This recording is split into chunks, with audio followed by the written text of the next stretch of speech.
good morning from the Plains. This is SEC Network Football presented by Allstate.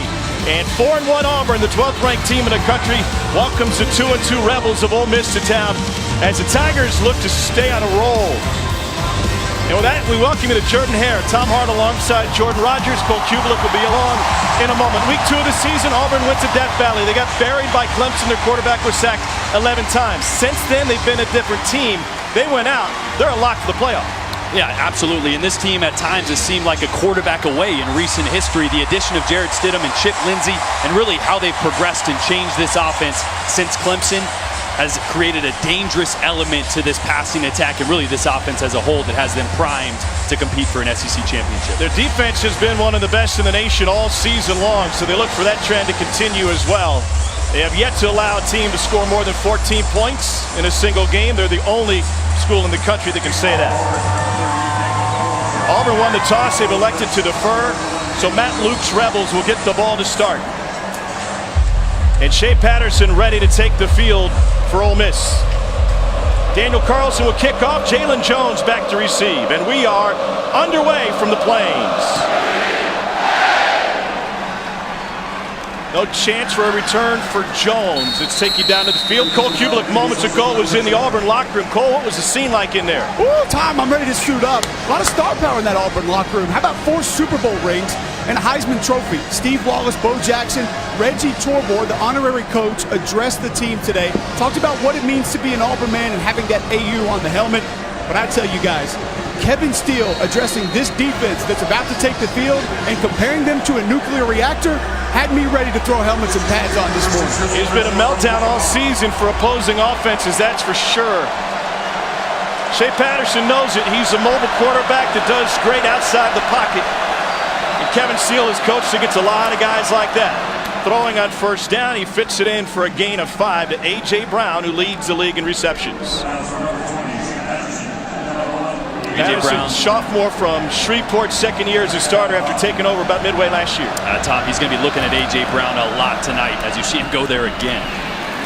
And that's good for a first down as we take a look at today's starting lineups, brought to you by Bass Pro Shops and the Rebels offense, one of the best in the league. Yeah, and it all starts with that guy who's already got 2 completions in 2 plays. They have a lot of receivers with talent, but none more talented than A.J. Brown. Shea Patterson will be looking his way as much as possible. 3 of the top receivers by stats in the SEC looking for a double move down the sideline. Had a step, and that was quickly erased. Trying to find DK Metcalf. Fantastic secondary with sensational speed as we take a look at Auburn starters at defense. And the speed at which this defense plays from sideline to sideline. Nobody playing better right now than Jeff Holland. 3.5 sacks. They move him all over the field. On second down, they'll run it. And Jordan Wilkins, who went for 100 yards last week against Alabama, is able to pick up 3. This is, in many ways, can be an unbalanced Ole Miss offense as much as they like to throw the ball. Yeah, they're going to run to try to set the illusion and make sure they keep Auburn honest, but they are going to pass as much as possible tonight. Third down, 7. Pressure. Patterson caught. That's a tight end, Dawson Knox. He's got a first down and plenty more. Finally tripped up inside the 30. It's a gain of 32 for Knox. Boy, and a ball that came out just a little bit high.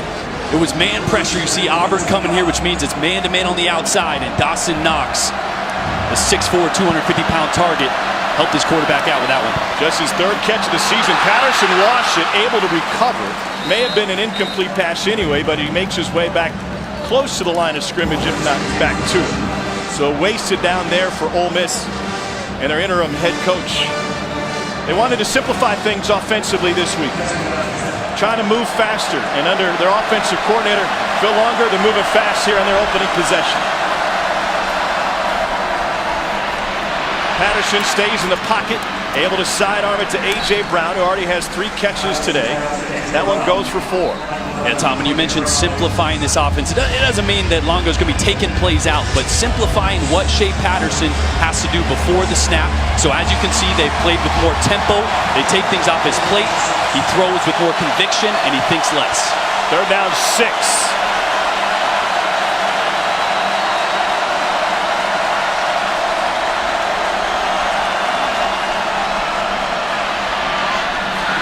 Wide open but overthrown is DeMarcus Lodge. He had a step on Jamel Dean. And that'll bring up 4th and 6. Ole Miss has gone through some kicking issues lately. Gary Wunderlich got injured in the Cal game after missing an extra point, injuring his plant leg.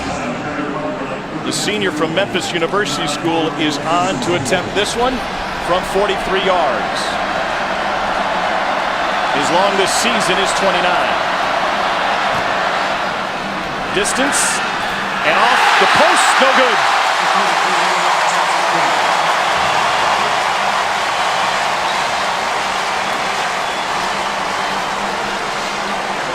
Matt Luke trying to keep his team fired up after the missed opportunity, but they got to feel good about the way they move the football. Absolutely, but you don't end it with an exclamation point, and that's a big, big loss there. But Matt Luke, you saw him, shake it off, move on, take the positives out of that drive and try to build on it next time you're on the field.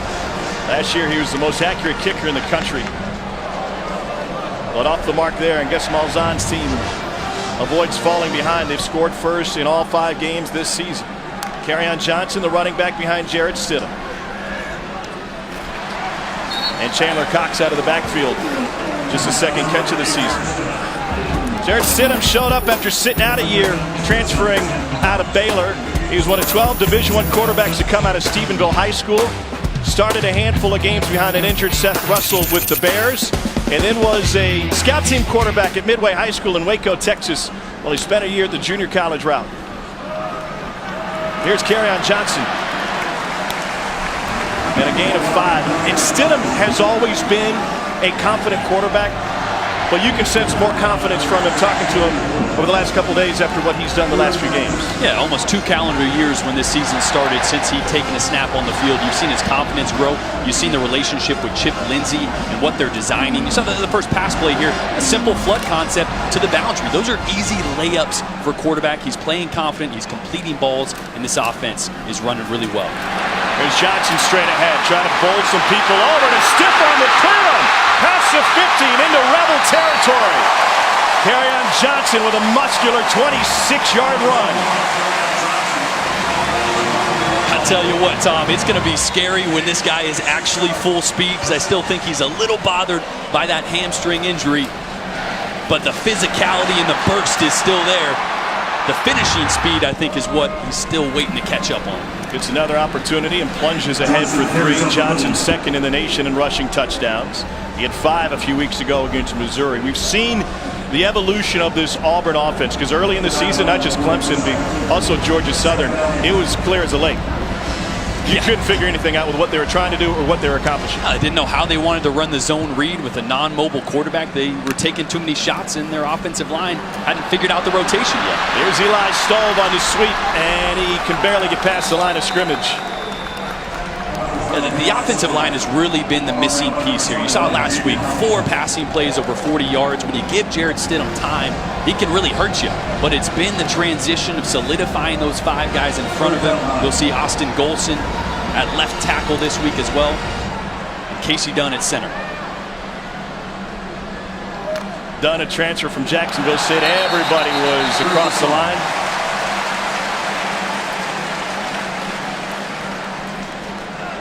Hubert Owens is our referee today. Offside. Defense. Number 9. 5-yard penalty. 3rd down. The margin for error is going to be really slim today for Ole Miss, and this is the kind of mistake they can't afford. Yeah, we saw it on the other side of the field with the ball slipping out of Shea Patterson's hands, and mental mistakes pre-snap are going to kill you. And once again, you can't have these things happen, Tom.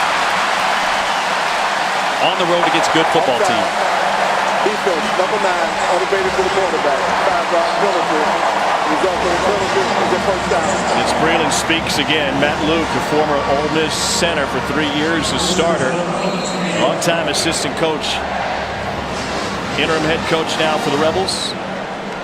Trying to get his team back together after a blowout loss to the number 1 team in the nation, Alabama.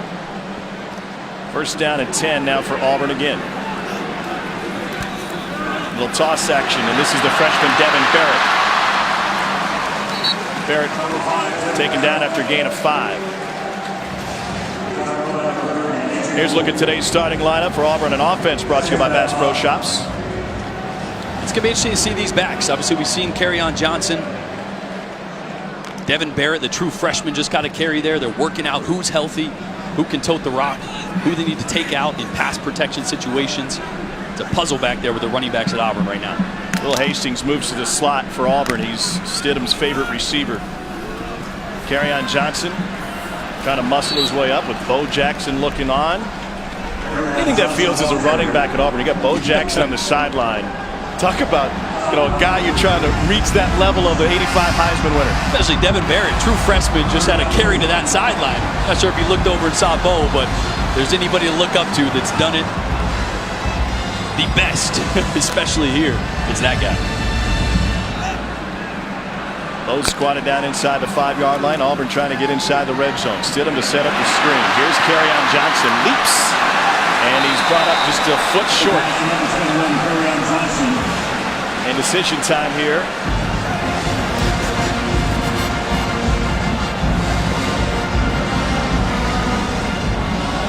Fourth and a foot, and they're going to bring in the heavy package. That includes number 98, Prince Tega Winogo, who was his starting left tackle. The H-back Chandler Cox is in there, and they're going to go big and try to find a foot to keep this drive alive. They are 4 of 7 on 4th down this season. Now Winogo, the former left tackle here on the outside. Imagine they're going to be running his way. Johnson hesitates, gets past the line, and Auburn's got a first down. One time they did run his way, and he almost got beat across the face. They're zoning this front side, and Winogo, 98 there. Marquise Haynes beats him across his face, but just needed a half a yard. Johnson able to pick that one up. It's one of the reasons they feel more comfortable with Austin Golson there, the leadership, the communication. He's just been more consistent at that spot.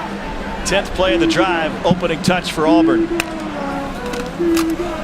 Heavy dose of run. Kerryon Johnson finds the edge, jumps inside, touchdown, Auburn, and Kerryon Johnson.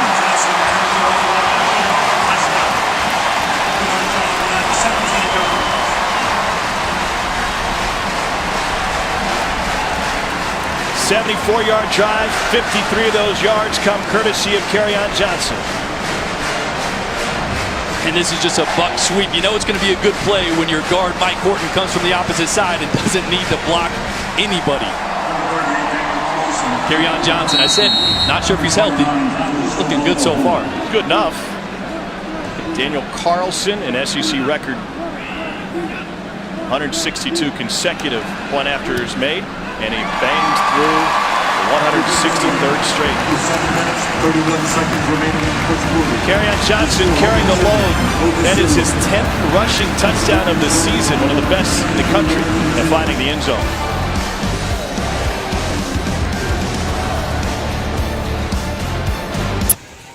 You're watching Dr. Pepper Road to the Championship.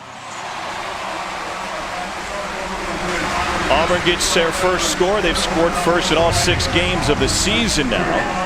The Ole Miss went up tempo. It's a 7-0 lead for the 12th ranked team in the country. Let's take a look at today's keys to the game, brought to you by Lending Tree.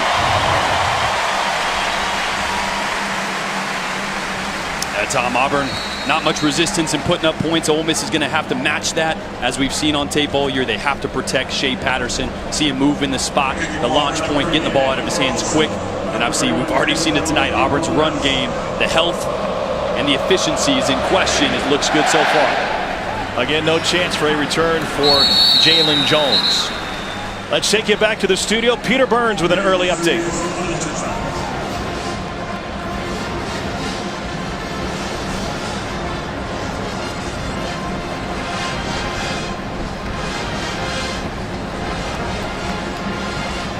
All right, Peter, thank you. Back here at Auburn, the Tigers scored on their opening possession, and now they put that vaunted defense back on the field against Shea Patterson.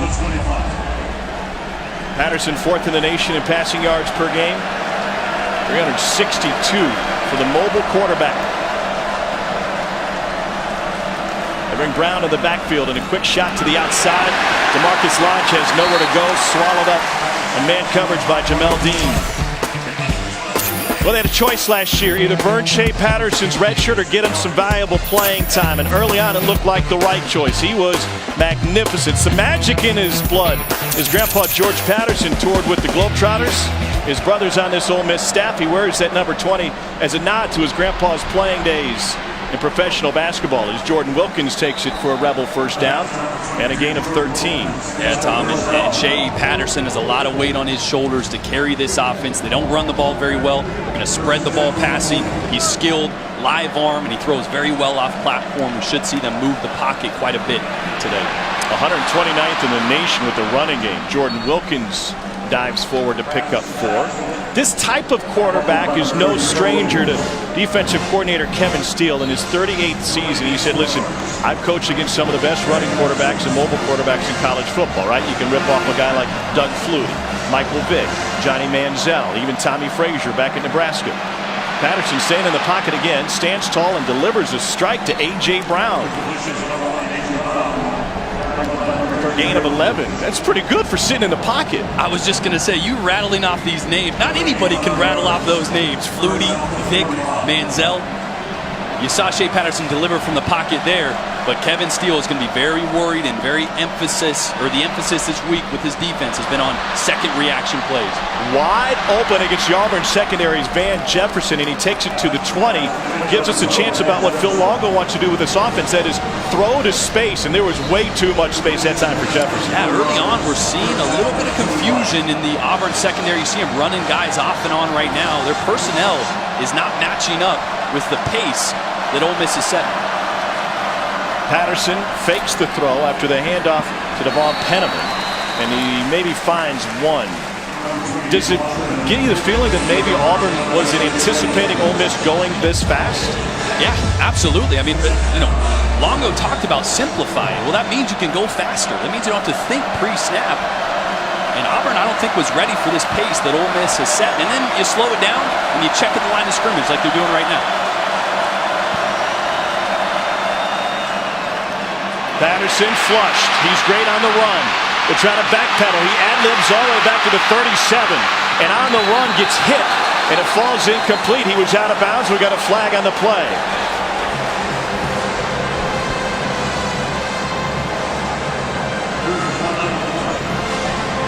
Marlon Davidson was one of the guys over there in front of Shea Patterson. And that will likely be an automatic first down for Ole Miss.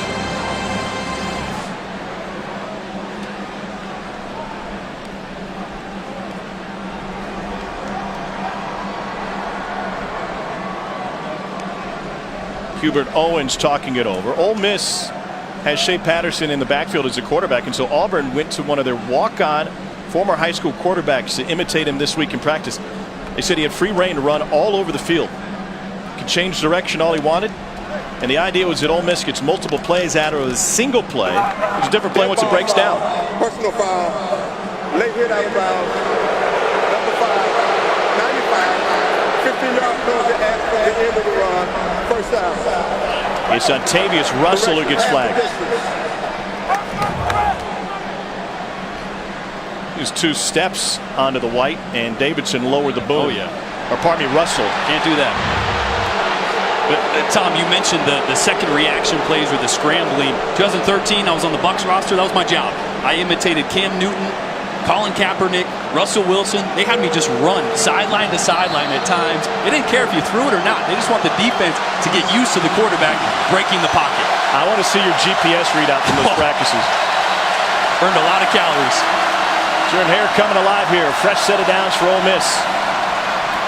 And on the ground, Jordan Wilkins takes it inside the 10.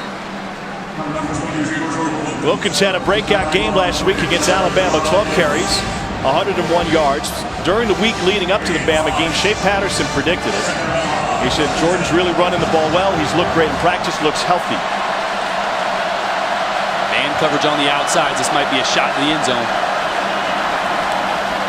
Patterson gets hit as he throws, and it is incomplete. He got blasted from the backside. Dean had the coverage, and Patterson ended up eating turf. And Tom, this is what's troubling. You got pressure, but you have a quick game on. The offensive lineman You see the left tackle there, number 74, Greg Little. He doesn't get out to the end. That ball has got to be off clean on a quick play like that. Got to keep Shea Patterson upright. 3rd down, 6.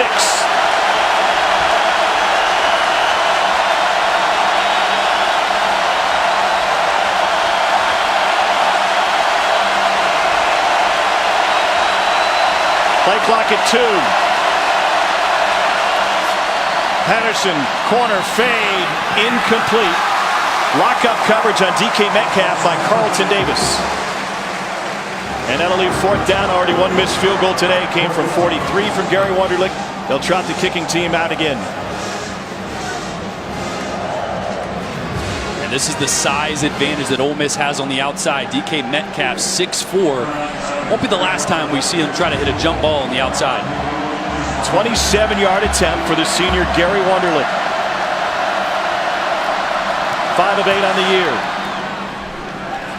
And he fits it through to get Ole Miss on the board.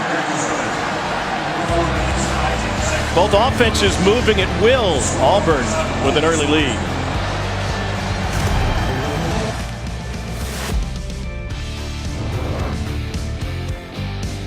Network Football is presented by Allstate, official protector of college football fans. Oh, a very special moment on the field, Pat Dye Field here at Jordan-Hare Stadium before the game. Buddy Davidson is honored for attending his 700th consecutive Auburn football game. It started when he was a student manager back in 1957. That was a national championship team. Took the field with his beautiful wife, Fran.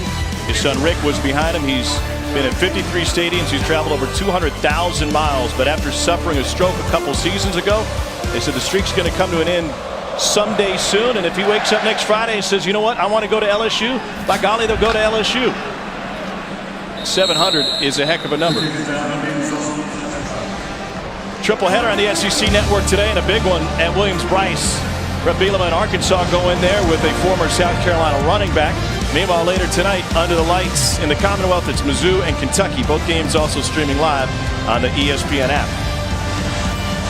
South Carolina, Arkansas one intrigues me. I don't think South Carolina's offense have been the same without Debo. And Arkansas can put up points as much as they're not playing defense. Anytime you talk about Debo, you got to talk about what you're missing, right? Kool-Aid, no sugar. Ham, no burger. That's what I was thinking. I know you're with me. 7 touchdowns here. It's like they got fired on their day off. Setting up a screen to Ryan Davis. He's got the sideline. Ryan Davis, first-class speed, and he bends it back to the inside. Davis looking for a block. Got it! And Davis will take it 75 yards for the score.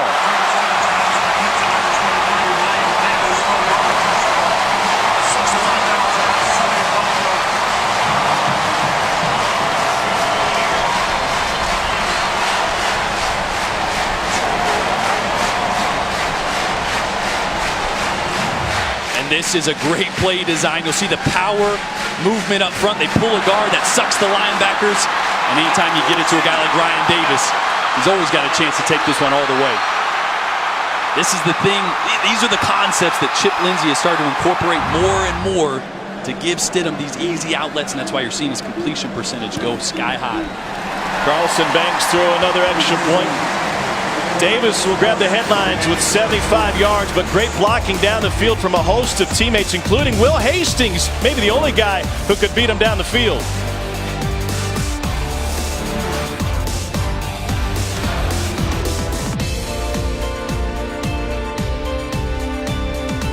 Welcome back to SEC Network Football, presented by Allstate. A couple of quick scores for Auburn, and that last one goes 75 to extend the lead on Ole Miss.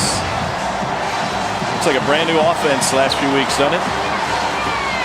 Yeah, it's really the marriage between what they're good at in the run game, the powers, the zone, and how Chip Lindsey has brought a passing element off those to really help Jarrett Stidham be successful. It's a pretty thing to watch right now. Unless you're an Ole Miss fan. Yeah.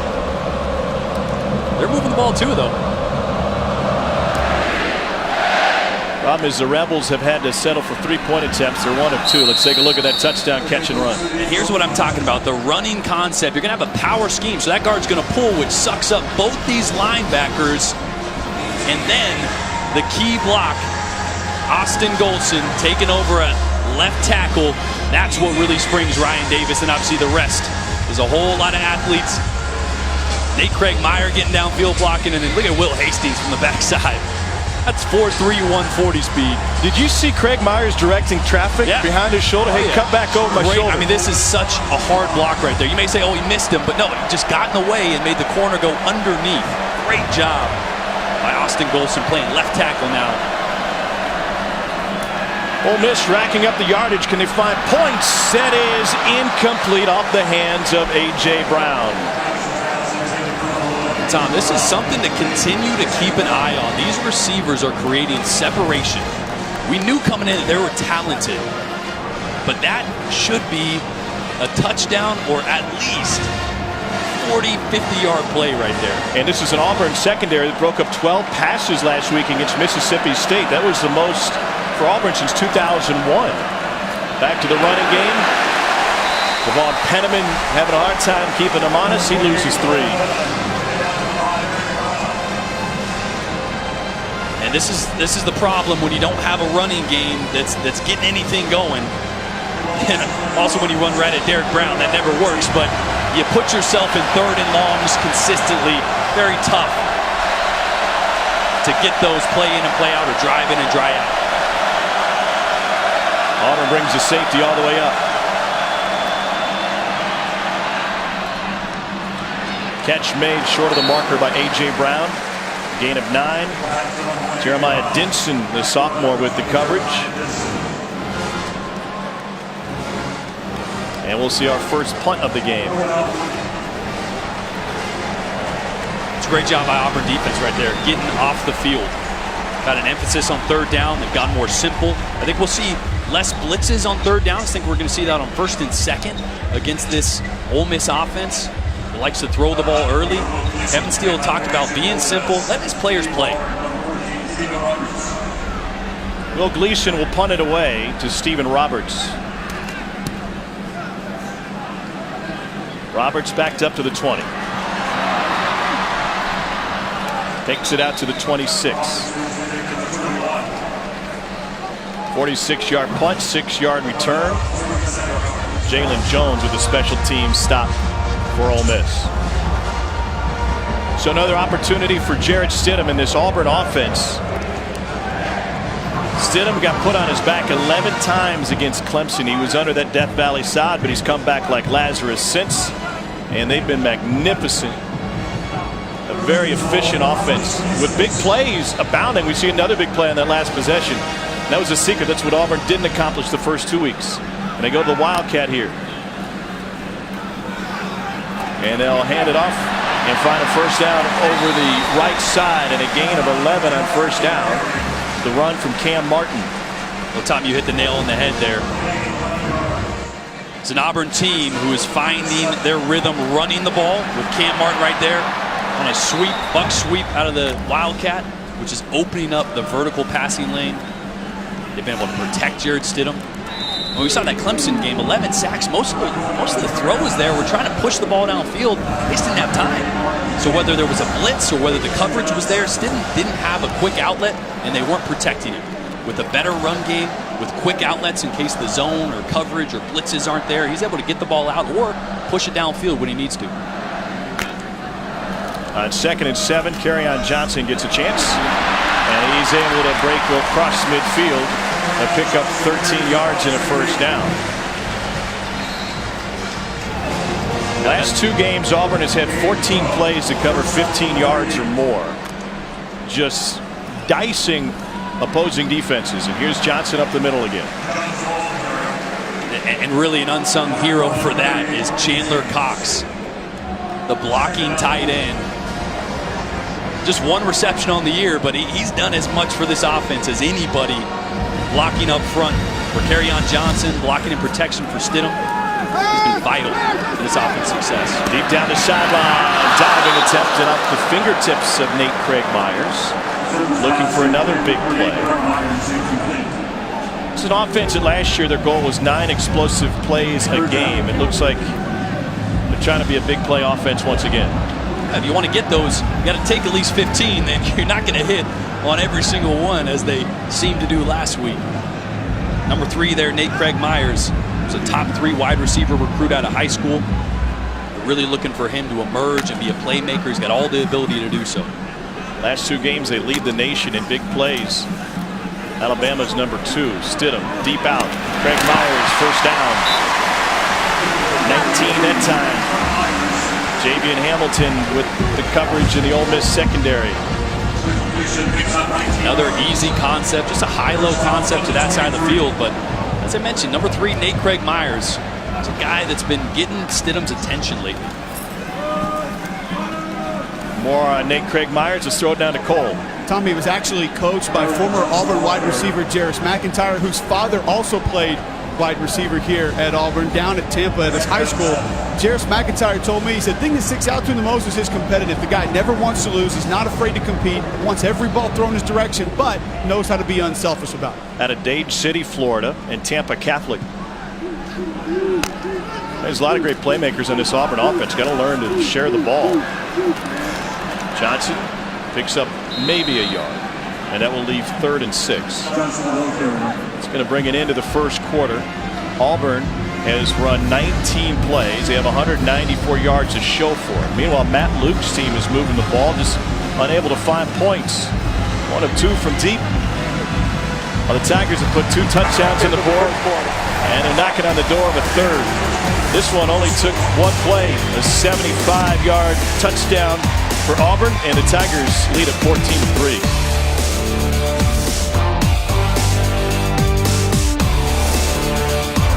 Take a look at Playing with Style, brought to you by Belk and the running game in style for Auburn.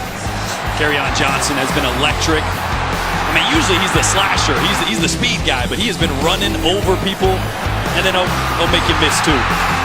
Good sign to see Kerryon Johnson healthy, and this running attack just taking over early here in the first quarter. Hastings in motion for Auburn. Here comes the blitz from the near side. Stidham lobs, end zone, caught. Touchdown, Auburn. Right in front of Bo. It's a 19-yard strike to Darius Slayton.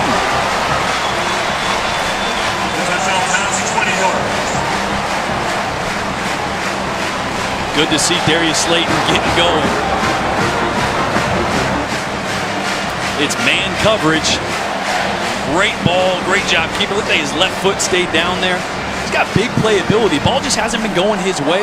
He's a leading wide receiver from last year. Let's see him getting some action. It caps a 9-play, 74-yard drive.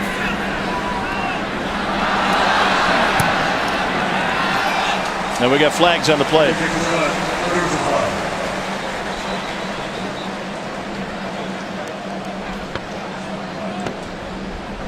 Outside, defense, penalty is declined. Extra point is good. 21-3 lead for Auburn. Let's find out what's happening on Nashville's West End. Peter Burns with more.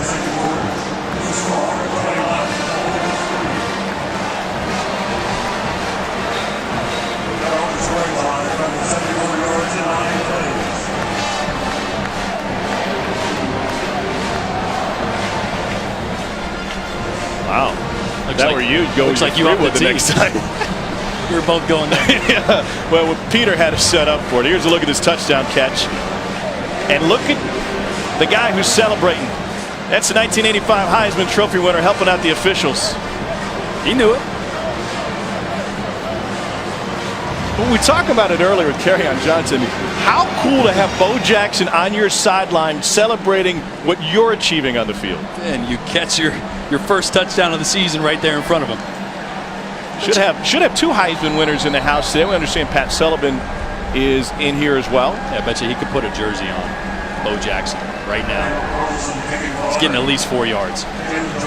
Sullivan won it in 71, Bo in 85. Is that number 34?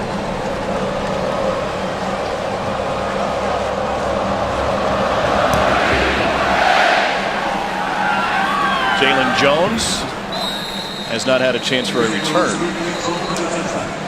We've done here plenty of games to watch on the way out of the loveliest village on the plains. We'll do it with the app. You can stream every ESPN and ABC college football game live at home or on the go.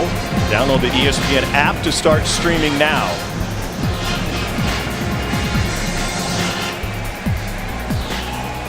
What do you got on Alabama and A&M? I mean, as good as A&M has looked developing their offense with Kellen Mond, they're going into a buzzsaw as Ole Miss experienced last week.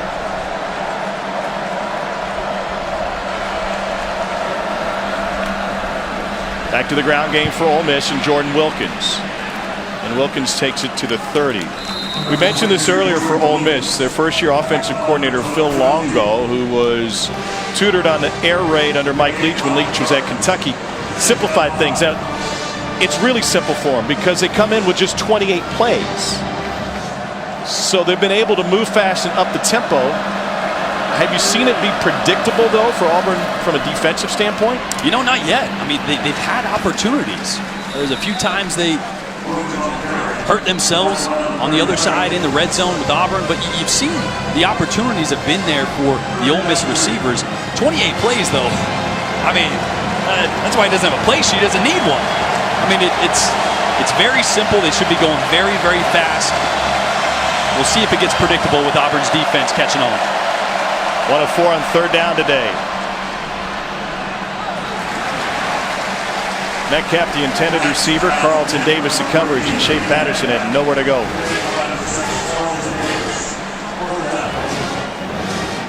This is really dangerous territory for Ole Miss because it's starting to get the feel of that Alabama game from last week. It's already 21-3. You can't stop Auburn's offense. And if you can't convert third downs, they're going to put more points on the board. And Monday morning quarterback for me real quick, but that was probably the most important drive. Right now, the onus is on the defense to get momentum back. 21-3, you got to get some positive plays on offense. You don't, now it's on the defense to get a stop. Stephen Roberts just got crushed, and that'll draw a couple of flags. A.J. Moore, the senior defensive back, may not be long for this one if that was targeting.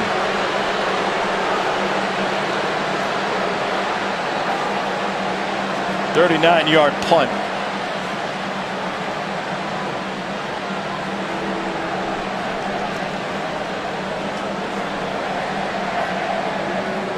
Personal foul. Target. The penalty. 15 yards. The previous play is under further review. Bo says, "Hey, buddy, if you can take a hit like that, you're all right in my book." Oh, textbook. No doubt. And this is really the most dangerous of the targeting. When you have a defenseless guy looking straight up in the air, he has no time to react. The field is confirmed. Number 30 is disqualified. Steve Landis, a replay official, with help from the video center in Birmingham. And A.J. Moore is a big loss for this defense. They're searching for tacklers. Had one of his best games last year. It's going to be a big hurt. Auburn will have the football, plus 15 yards when we return to Jordan Hare. Ole Miss down a man.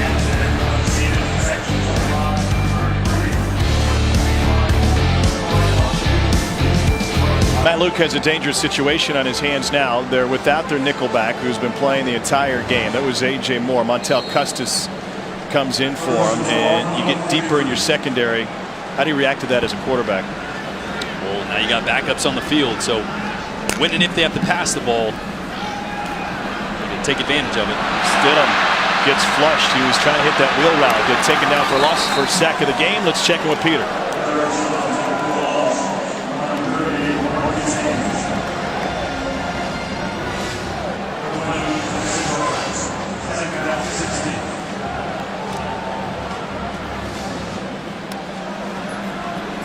Peter, all Georgia highlights, but it's still only 14-0, right? Yeah, don't count the doors out yet. An uphill battle, though. Yeah. First negative play of the day for Auburn. Off the sack by Marquise Haynes. And to the backfield, and Eli Stove.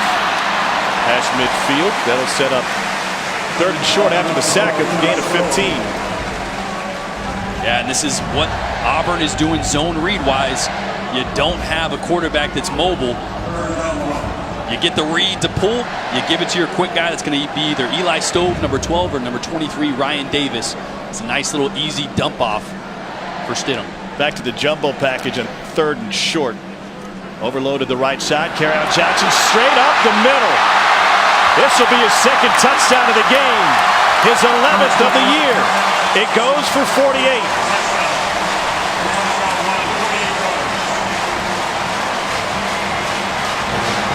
12 carries, 126 yards, and 2 scores for Kerryon Johnson.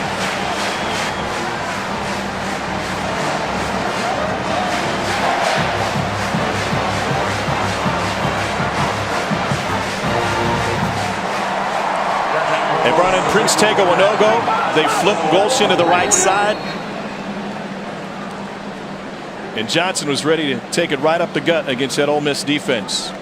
Defensive coordinator Wesley McGriff trying to keep his unit's spirits high. They've been outscored now 107-6 over the last 7+ quarters. Kerryon Johnson makes it look easy, and he's still not 100%. Very high against Ole Miss last year, and he's got Auburn rolling this year.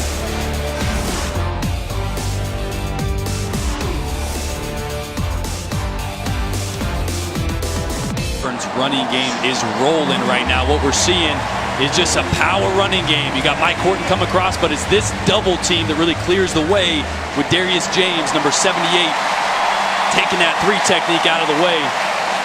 And you give Kerryon Johnson that kind of lane, he's not getting caught. He now leads the nation in rushing touchdowns, passing Oregon's Royce Freeman, who's back healthy and playing tonight against Washington State. 11 rushing touchdowns, 10 in the last 3 games. He had 5 in their win against Missouri. That was his 2nd most in school history, tied Cadillac Williams.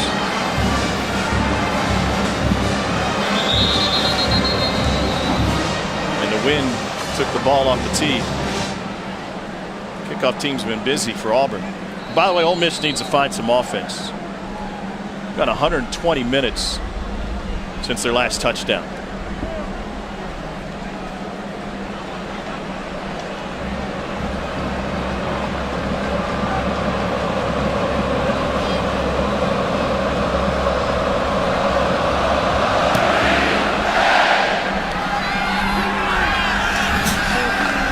No return for Ole Miss.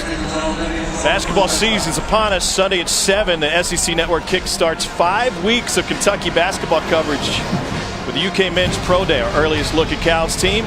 Taking the Cats in the NBA-style combine. Already got my preseason email from my buddy Sean Farnham previewing the entire season of SEC basketball. And he's got some great notes on Kentucky. His first bullet point. Tell me if you've heard this one. They have a great recruiting class. What's old is new again. You think?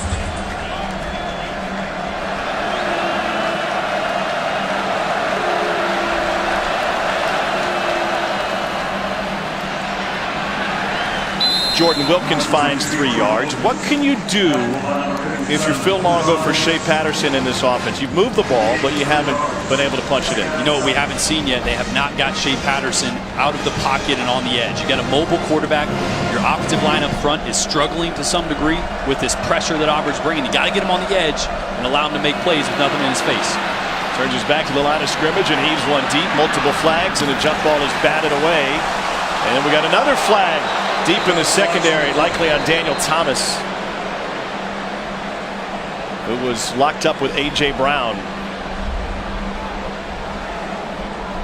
2 flags behind the line of scrimmage and 1 down in the secondary.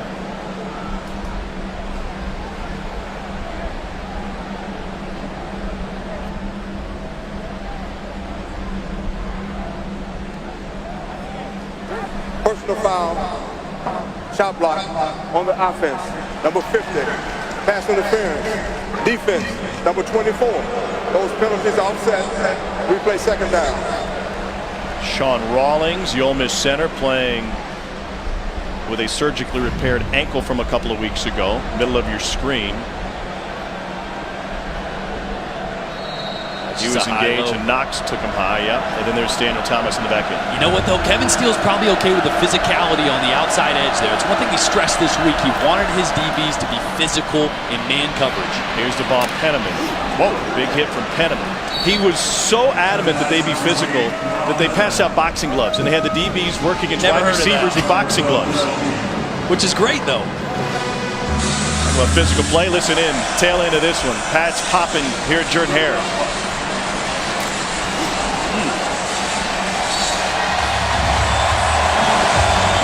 Third down, 1.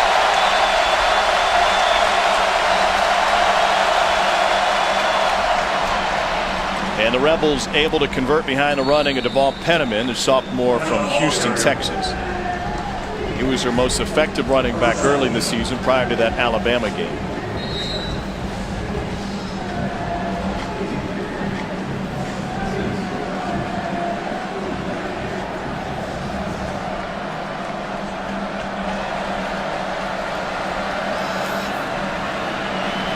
Patterson, deep again, too strong.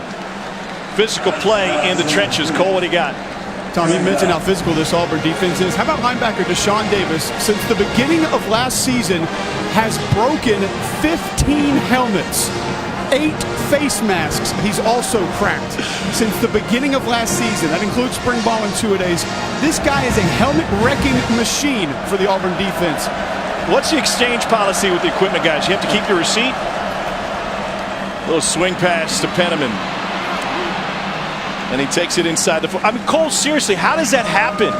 It's insane. I spoke to Dana Marquez, the equipment manager, about it. They put him in a lot of different helmets. They put him in the new Rydell, that they have a 3D fitting process where you put a hood on and they mask you and they fit it to your head. The new Vices helmet, which is a really technologically advanced deal, he just breaks them off. He just hits people that hard. Should come with an airbag. Third down and 4. Auburn bringing pressure here, showing it on both sides.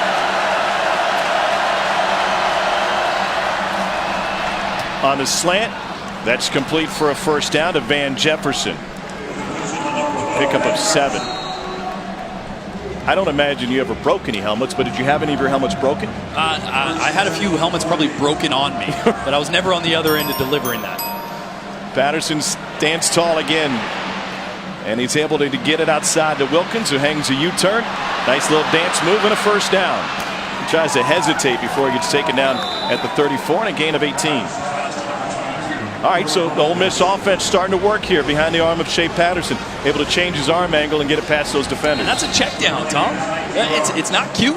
It's not flashy, but big gain, got a first down. So the things that Shea Patterson needs to consistently do more and more. It's helped that the ground game has been able to churn out some yards for that time for Penniman.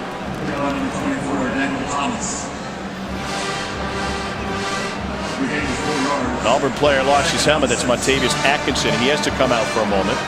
Replaced by Darrell Williams as Ole Miss stays no huddle. 9th play of the drive. Pressure from the backside. Patterson lets it go too high. Ty Quick, the intended receiver. Right there, they gave Auburn and Herb Hand, especially the offensive line coach, a little bit of his own medicine. It's a trick play formation here. You got a tight end that lines up his tackle just a few inches away from a big play. That's called fight song. Herb Hand loves that play. We ran that about a dozen times at Vandy when I was with him.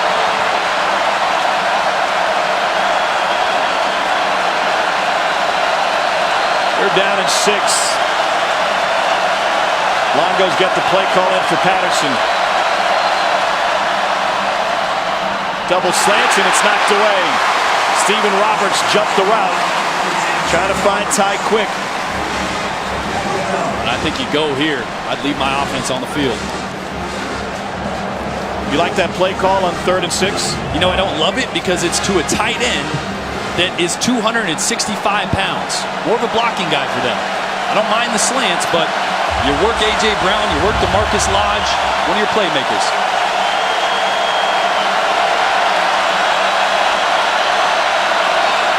Three defensive ends in the game right now for Auburn. They're going to be rushing hard. 4th down 6.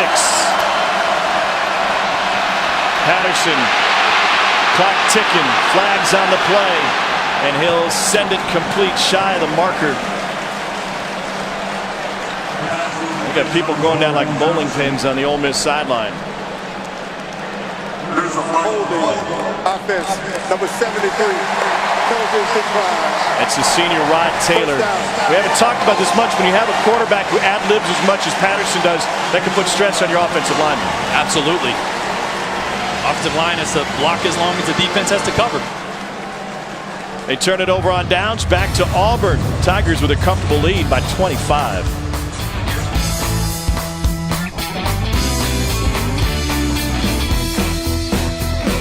Almost impossible to slow down this Auburn offense, it seems. 128 points in their first 3 SEC games. That's now a school record. They haven't started 3-0 in the league since 2010 when Cam was their quarterback. They look unstoppable. It really does. It's the run game that's opening up so much. Even last game, outside of 2 long runs, they averaged just over 2 yards a carry. The offensive line with this new front 5 and the positions that they're in is really dominating the line of scrimmage right now. 136 rush yards, 134 pass yards, and it's an offense that's evolved since the first 2 games of the season. Yeah, I think they were a little hesitant to tell us that much changed, but Jarrett Stidham definitely made it apparent that they changed some things. They gave him quicker options. The running game, as it's evolved and they've got healthy, has allowed the passing game, really the deep options to open up downfield for Jarrett Stidham. They're averaging 9 yards a run, and another big play past midfield to Kyle Davis, who gets upended inside the 40. That's a gain of 30. Another big play for this Auburn offense. A hurdle at the end. It's a bold move, Cotton. He went right over the Ocho. You got 2 guys in front of you. I'm taking that one out of bounds. Here's Kerryon Johnson. Flag on the play. Johnson moving back to the inside for another gain and a first down of 14 yards on that run. Offside. Defense, number 7. Penalties decline. Result of the play is the first down. Jalen Julius was over the line. You know, Tom, you'll take one of these offsides because Wesley McGriff, the defensive coordinator, even stated they're coming into this game simplified. They want their guys playing fast. 3 fronts, 4 coverages, 5 pressures is all they brought in. So you're okay with them playing fast and jumping once, but that's the 4th one. That's unacceptable. Here's Kerryon Johnson again. You've been on the staff. You've worked with Wesley McGriff. What makes him a good coach? I mean, Wesley McGriff was a DB coach when I was at Vanderbilt in 11. I played against him when he was a DB coach at Ole Miss in 2012. And again in 2013, he was on New Orleans staff when I was with the Bucs. Of any coach that I've ever been around, he has the unique ability to connect on a personal or a friendship level with a player, but not muddy the water to the authority and to the coaching figure that he is. I mean, he gets the most out of his players. He's able to motivate, challenge, and befriend his guys better than anybody I've seen. On 2nd and 5, Kerryon Johnson. First down, a little bit more. Running through guys. And Johnson takes it to the 10. A gain of 9.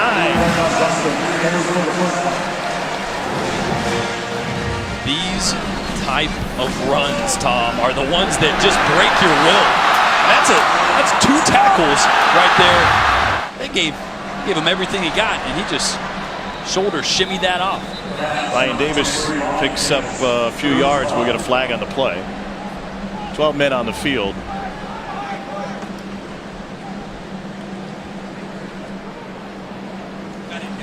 And the Rebels are just a little discombobulated right now. Sometimes the officials will give you that 12th man if he's outside the numbers getting off the field.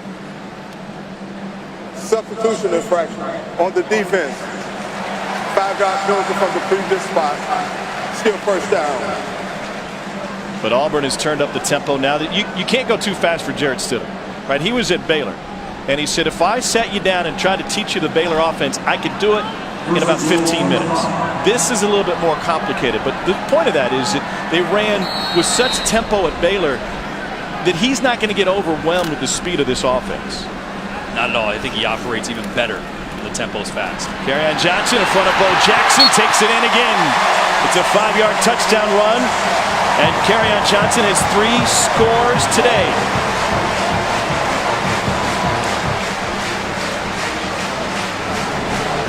having their way with this Ole Miss defense. One thing Wesley McGriff, defensive coordinator for Ole Miss, mentioned, you want to see if they can fight through adversity. They can tackle consistently, mentally stand up when they're faced with adversity, and right now, Auburn is having their way. But adversity is something that Ole Miss has plenty of, both on the field and off. And they trail 35-3, just past the midway point of the second quarter. The nation's leading touchdown rusher, Kerryon Johnson's got 3 scores today.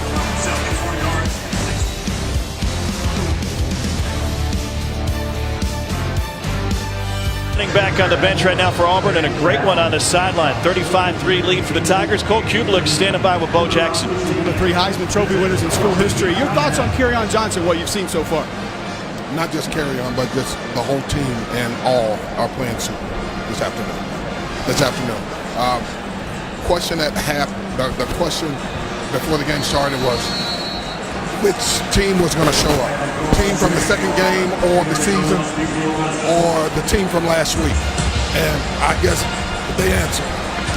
This defense has to remind you about some of the Auburn defenses you played with and against while you were here at Auburn. Very much so. They're attacking the ball. They're attacking the ball carrier, and they're playing as a team, which is good. It's nice to see these guys having fun. You are obviously a versatile player and athlete. How would you fit in? How would Bo Jackson fit into some of today's spread offenses? Spread offense, we'd have to run the ball more. Point blank, we'd have to run the ball. Could you be a wildcat quarterback, taking the direct snap? I guess I could. I don't think anybody's doubting you can throw the ball. I mean, we've seen what you can do with a baseball. I'm assuming that carries over with a football. It does. But I have had my time. I enjoy watching these guys have fun. So I know what it feels like to be 19, 20 years old and out here performing in front of 80, 90,000 fans and cheering for you. So I'm just glad that they're having fun this afternoon. We had an interesting number a little bit earlier. Deshaun Davis, Auburn linebacker, has broken 15 helmets since the beginning of last season.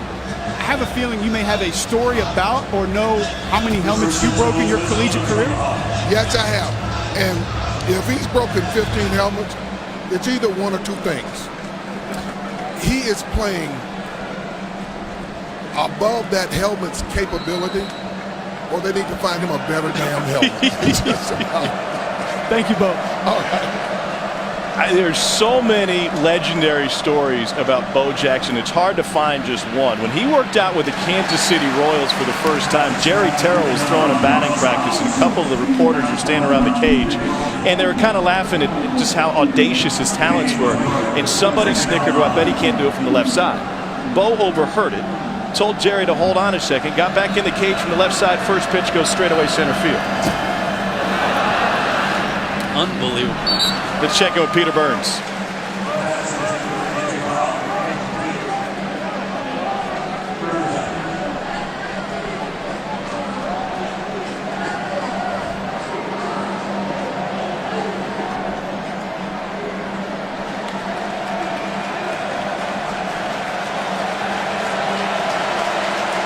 I'd take anything with Bo Jackson is what I'd take. 3rd and 9 now.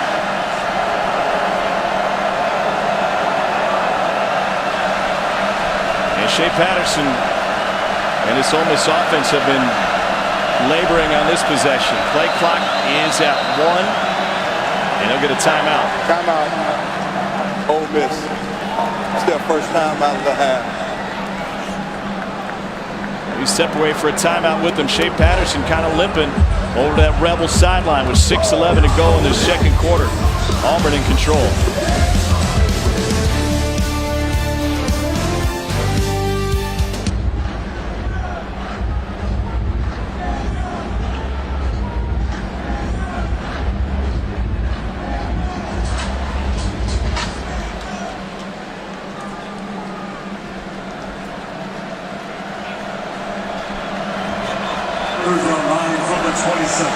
All right, Peter, thanks. Shea Patterson a little banged up after that last play. He's looking at a 3rd and 9. Auburn is coming up the middle here. That's complete for a first down to A.J. Brown. Here's what happened on the previous play that had Patterson limping towards the sideline. Eric Swinney was in at running back, and they knocked knees and a little bit more. Tell you what, for the hits a quarterback can take that look really bad that you don't feel, getting your foot stepped on and banging a knee on a knee hurt more than any of those big hits. Be comparable to a broadcaster's hangnail? Absolutely. A couple yards for DeVaughn Penniman. Coach Chizik said it well. You got one team that's ascending, another one that's descending, one playing with a ton of confidence and one trying to keep their confidence up. And you feel for this Ole Miss coaching staff is trying to keep together. Matt Luke might be doing it with bailing wire by now. Patterson incomplete. And you've been on some of these teams, right? You played for interim coaches. You played for some Vandy teams that weren't very good before you guys got good. How do you react and how do you control a locker room? It's difficult. It's difficult when you have young players, especially the quarterback position. You know, it's not always the leader, but that's who everybody looks for. When you have a young guy, the onus really falls on Shea Patterson's shoulders to unite this team to play for something other than the coaches and play for something other than a bowl game at the end of the year, which you won't have the opportunity to do so. That is not an easy task. They're down 9. Rebels have struggled early on third down, but they've converted their last couple. Here's Van Jefferson. Brought down short. That'll bring up 4th and 1. Nick Ruffin with the tackle for Auburn.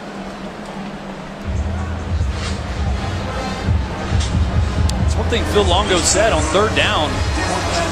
They've had a hard time protecting Shea Patterson. He said they might even throw it short of the sticks a few times just to get the ball out of his hands. You saw that there with Van Jefferson and an option route from the slot. Now they got a short 4th and 2. On a 5 on the season on 4th down. I'm surprised they're going for it here. Well, I would get Shea Patterson outside the pocket here, get him on the run. Ole Miss. It's their second time out of the half. This will be a 30-second timeout. Whether they decide to go for it or not may speak to the conversation that we were just having. Yeah. This game probably isn't winnable for Ole Miss, but there are aspects of the game that are winnable. And if you can win a 4th down, if you can keep this drive going, you know, the flip side of that is you turn it over, you give them a short field to work with, so you fall down by another touchdown. Yeah, Tom, this game is really simple. It's a game of inches and yards, and it's a game of momentum. And if you can get both on one short play, you can build on something like that. But this is crucial. I know it's 35-3, but these type of plays in adversity are crucial for this football team. Separate from anything else, expectations, goals, or really the end result of this game, Shea Patterson, the guys in the locker room, have got to be able to find ways to pull these type of plays out. So what do you draw up on 4th and 2? I'm getting Shea Patterson outside the pocket. You got a lot of field over here. I'm rolling him outside the pocket so he has a run-pass option. He's got Jeff Holland, a big sack man on that edge. They're going to run it straight ahead, and they pick up the first down behind DeVaughn Penniman.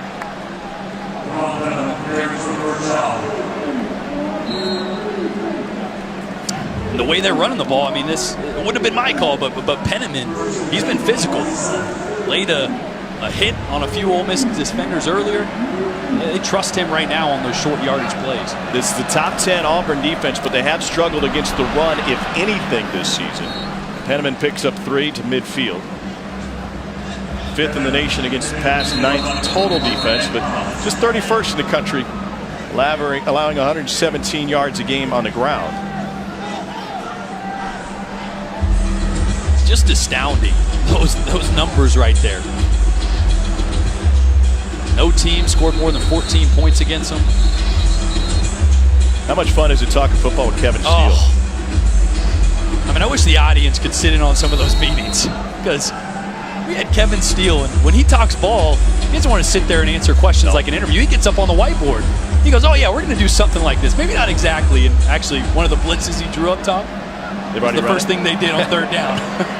Yeah, but you can't not be a coach. You can't turn that off. He's a fun guy to sit down and talk ball with. Left tackle Greg Little came out of the game for a moment for Ole Miss. So they have Rod Taylor on the left side now, and they have Alex Gibbons over the right side. Ole Miss. It's their third and final time out of the half. Kevin Steele's been around for a while. 38th season in this game. He's been an assistant coach for national championship coaches Johnny Majors, Dabo, Nick, Bobby Bowden, Tom Osborne at Nebraska. Had some great defenses there. And we were talking earlier about trying to defend mobile quarterbacks. He said, how far back you want to go? Doug Flutie? Yeah, I mean, he won the Heisman on a scramble. Michael Vick when he was at Virginia Tech, the #1 overall pick in the draft. And Manziel won the Heisman at A&M, obviously. I mean, how about those three guys? Each with an individual, unique mesh of the ability to run and hurt you, the ability to throw it deep. I mean, he's seen a lot of football. Cole, what was Kevin Steele's message pregame? He said you're like a nuclear reactor. You can't turn a nuclear reactor off because it's going to blow up. It gets too hot, goes too long, you don't pay attention to it, it blows up. You have to be on all the time. That was the message to his defense today. Be on all the time. And you guys heard his message of how there's two parts to each play in a team like this when you're facing Ole Miss. This Auburn defense has answered that today. Didn't know we'd go nuclear physics today. Penniman gets swallowed up. Let's check in with the studio.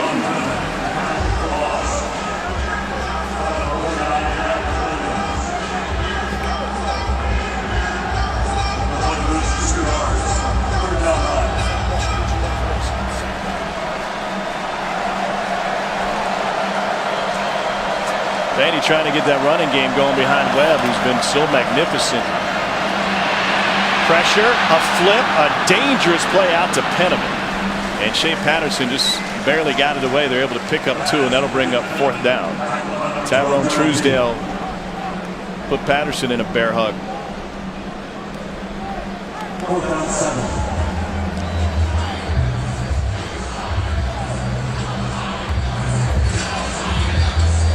And so Will Gleason on for the 2nd time today. Stephen Roberts still in there as a return man after he took a shot to the head on the last one from Gleason.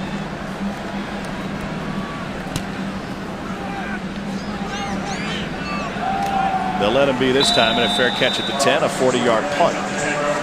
2:21 to go before the break, and coming up at the half, you can watch the live performance of the Auburn University Marching Band on SEC Network Plus. To do that, start streaming now on the ESPN app. You're impressed with your guy, the drum major, high-stepping up to midfield pregame. Hey, like Dion out there. Yeah, he did. You know, I used to play drums. You did? I dabbled. Good thing I practiced more football than drums, so the drums collected dust pretty soon. I'm picturing you in a marching band with a big bass drum in front of you. No, like a cool drum set. Like we jammed in my room, you know? Yeah, I bet. Yeah, so we thought it was cool. First down for Auburn. And they give it to Cam Martin and a chance here, and he picks up 7. Sophomore from Port Arthur, Texas. 7 yards. 2nd down 3. On 2nd and 3, Martin. Auburn's got that rhythm section going here. And Herb Hand has got to be happy with how this offensive line is playing. So the next step is aggressiveness and find a little bit of nasty up front. They have controlled the line of scrimmage nearly every single play today. Stidham chased, plants, fires, complete. Fantastic hands downfield, and it's a gain of 20. Second catch of the game for Slayton. This is so good. Not only the catch, a full extension, but Stidham threw that ball before Darius Slayton was even out of his break. We're coming back to the ball. Ole Miss's defensive struggles continue. Cam Martin with the carry. The last 10 possessions for Ole Miss's defense, they've allowed 9 touchdowns, and 1 was an end-of-the-game possession. Auburn. Doesn't get any better than that. This is a 30-second timeout. Difficulty level 10 right there. We didn't have Stidham pegged as the mobile guy who was going to go off platform. But I will remind you, his first touchdown at Baylor came on an option look in a Thursday night game at Kansas State. He ran in a triple option. Hey, any quarterback that you talk to is going to say they got some juice to them. They can run, they can get outside the pocket. Neither of these dudes lack for confidence, do they?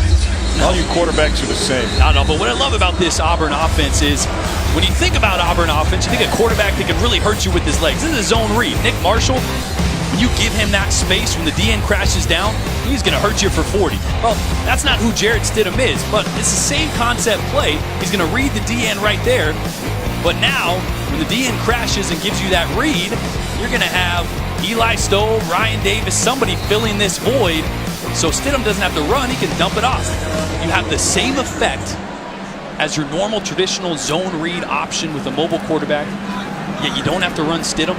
You get him an easy completion, you get the ball into your playmaker's hands. I love what Auburn has been doing with the zone read and the Malzahn running scheme, fitness and non-mobile quarterback. 30-second timeout. Out of the Wildcat that time, they gave it to Cam Martin, and they had Stidham on that orbit that they used. They'll throw out of that. They already have this year. They keep you honest. Don't you think this is a fun kind of game for Gus Malzahn and Herb Hand now? Because they can dial up all the exotics they want and get people to really concern themselves with all the window dressing. And then all they really want to do is run it north and south. And they're having success doing that as well. There's Herb Hand, who you were with at Vanderbilt. And it's simple, Tom. They've ran 3 run plays: inside zone, power, buck sweep. When you're controlling the offensive line, that's all you need. And here's the result. Stidham has thrown for 2 scores and a $185. Kerryon Johnson, the nation's leading rushing touchdown performer, has 3. Ole Miss showing blitz. Stidham will check. The only guy who hadn't gotten involved so far today is his buddy Will Hastings. He's lined up on the right side. Stidham looking for Hastings. Incomplete. It's a familiar concept. Little option route. The lead guy on the line of scrimmage will run a takeoff, and Will Hastings is so quick, so fast twitch. They love those option routes, those underneath routes. He's been a guy that, I mean, you see Stidham's completion percentage through the roof. It's partly because of that guy right there. Easy throws, he separates well.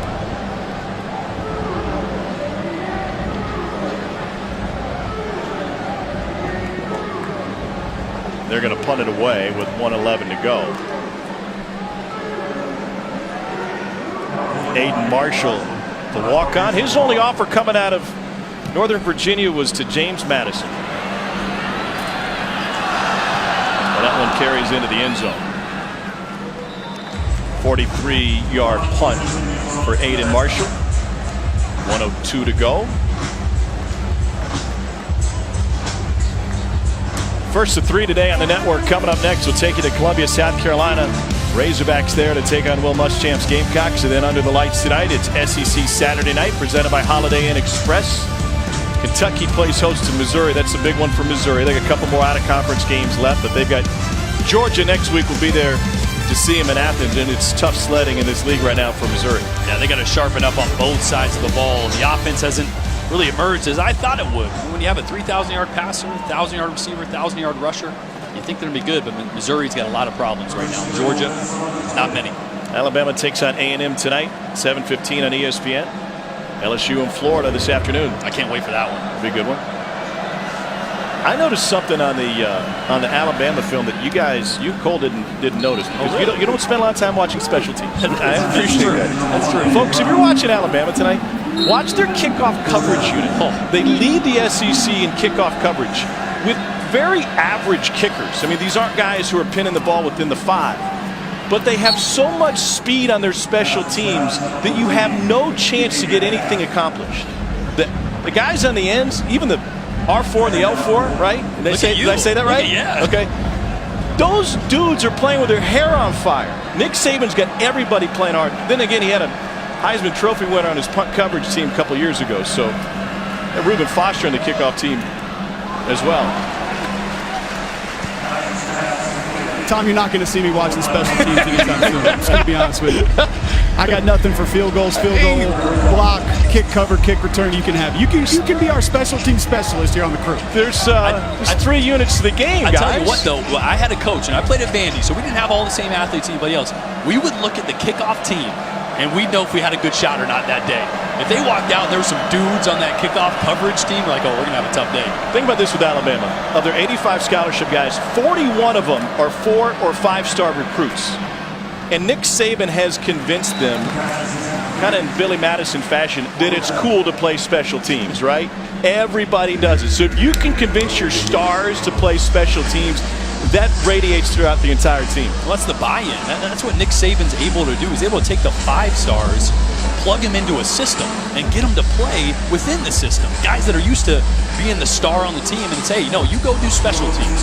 If you want to play in the NFL, you're going to have to do that someday. So learn now, and then you'll work your way into our system, and you'll be a guy.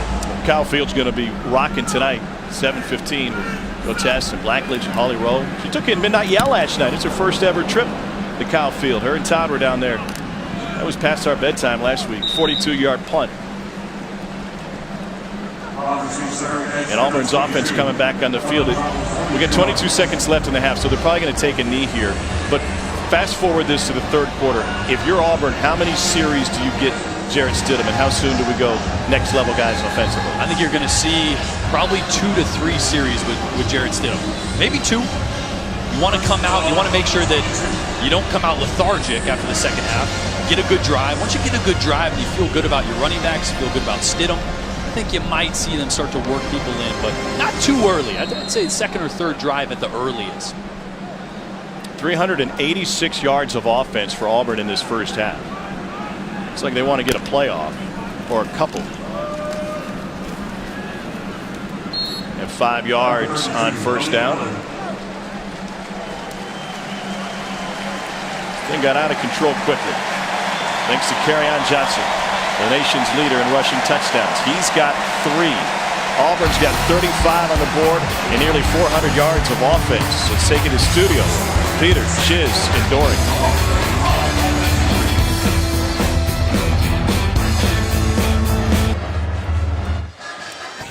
You're watching Dr. Pepper Road to the Championship. Good morning from the Plains. This is SEC Network Football. Kerryon Johnson finds the edge. Jumps inside. Touchdown, Auburn. And Kerryon Johnson. Davis will take it 75 yards. Touchdown, Auburn. Right in front of both.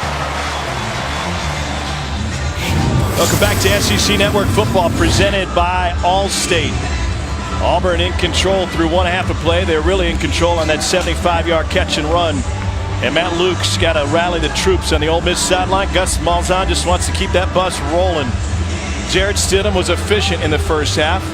9 of 11, and Kerryon Johnson carried the load for him. Tom Hart alongside Jordan Rogers. We'll hear from Cole here in just a moment. How can Auburn stay as efficient offensively as they were in the first half? I think the best thing I've seen so far is the offensive line. Casey Dunn playing center, replacing Austin Golson. Austin Golson bumping out to left tackle, replacing Prince Tega Winogo. They've solidified that offensive front. That's why they're running the ball so well. If they can continue to establish the line of scrimmage, they'll be great passing, they'll be great running. It'll be easy second half like the first. They just want to put it on repeat and run that tape back from the first half. Chance from the goal line. And plenty of room for Noah Igbenogany. He's got the 50. Igbenogany is finally tracked down from behind at the 30. A 70-yard return and another big play. Let's check in with Cole. Tom spoke to head coach Matt Luke of the Ole Miss Rebels coming out for the half. Couple injury updates. Jordan Wilkins, sprained shoulder, will play in the second half. Gary Wunderlich with a hamstring. The kicker will be out for the second half. Coach Luke told me we have to fit our gaps. We have to tackle better on defense. We need scores in the red zone. Our main focus is winning this half. Yeah, he looks a little dismayed on that Ole Miss sideline and frustrated. His special teams breakdown puts Auburn at the Rebels' 30-yard line. Let's check in with the studio. Number 21, Kerryon Johnson hit behind the line of scrimmage.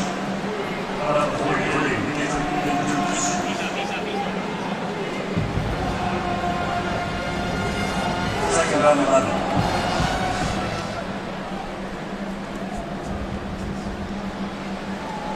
All right, thank you, PB. 2nd and 12 now. Blowout's the order of the day so far early on in the SEC. Kind of continuing a trend that we've seen in conference play thus far. We see a real division between the haves and the have-nots.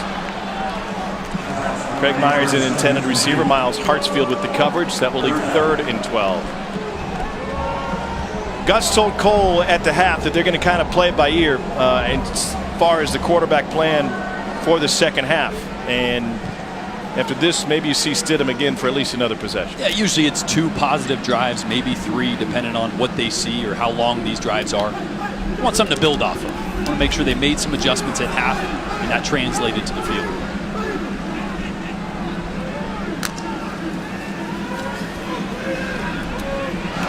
Off the hands of Hastings. A speedster couldn't haul it in.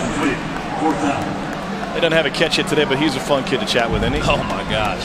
I mean, first of all, you got to remind yourself that you're not talking to a 13-year-old by the way he looks. He is a grown man that is all and every bit of an SEC receiver. He's special. The kicker's pretty special, too. 49-yard attempt for Daniel Carlson. He's on the All-State Good Works team. And also maybe the best kicker in college football. Carlson has 3 kicks all of last year. He missed 4 already this year, and he's trying to get back on track with a long 49-yarder is good for Carlson.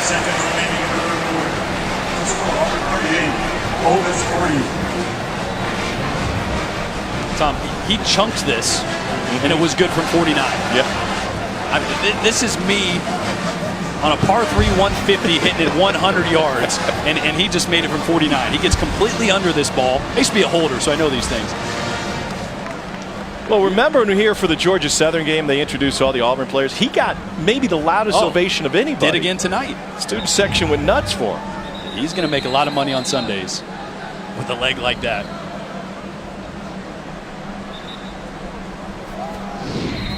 Now here's a look at the top 10 today. Clemson with a 2-touchdown lead against Wake. Ironically enough, Dabo compared Wake's defensive line to Auburn's. He said it would be one of the best that they'll face all season. And Penn State's got an early lead on Northwestern. Northwestern's a feisty team. They're always very, very well coached. One of the tougher outs in the Big Ten week in and week out. Number 38, Daniel Carlson, kicking for Auburn. Kicking for Ole Miss, number 31, Jalen Jones.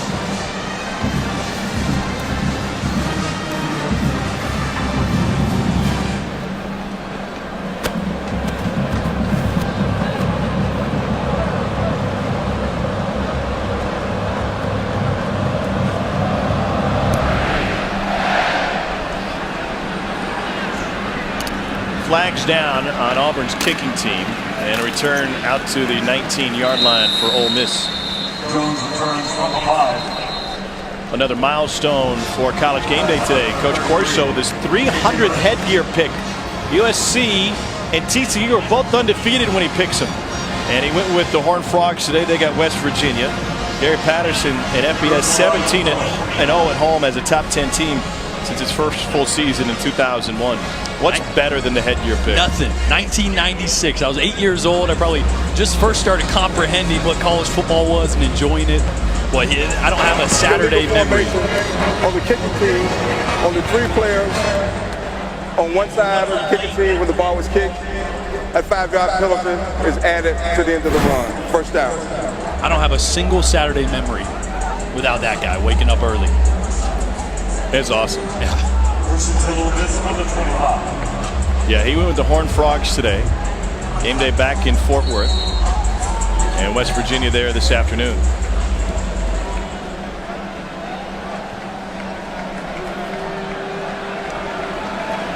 Pressure coming from the edge. Ole Miss runs that way with Jordan Wilkins, who's able to pick up a yard. Trey Matthews from his safety spot. Trey Matthews is a special player as well. Kevin Steele is the CEO of this entire defense and probably the entire team. When he speaks, they all listen. Deep ball.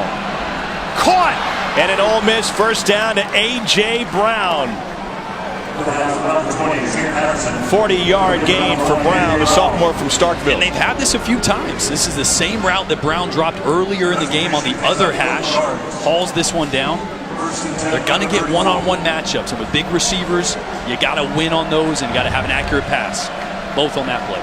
8th catch for Brown today. Wilkins having a hard time running behind that offensive line, but Cole, Big Sean Rawlings is out there doing work. 7 yards past the line of scrimmage, and he's doing it with a bum ankle. I love it, Tom. I spoke to him on the field before the game, talked to him earlier this week as well. I don't think people understand. Having surgery the day after that game against Cal, he had an entire off week and then didn't practice until Thursday before the Bama game. Had plates and screws inserted into his ankle, and he's out here giving it full speed effort today, like you said. Didn't he tell you at one point that he wasn't exactly sure what kind of hardware was in the ankle? He just knew something was there? I asked him, I said, what was the procedure exactly that you had done? He said, I don't, they attached that ligament down in there with the plate, and I think they threw some screws in there. He said, but it was very progressive surgery they did. So he's probably a lot like me. I had 11 surgeries. I didn't know what they were doing. I just said, get me right so I can go back in and play some football. Lobotomy seemed to work, though. Rawlings like a charm. Carries a 3.26 GPA out of Madison, Mississippi. His head coach was a center as well at Ole Miss. Top of your screen, Metcalf in man coverage.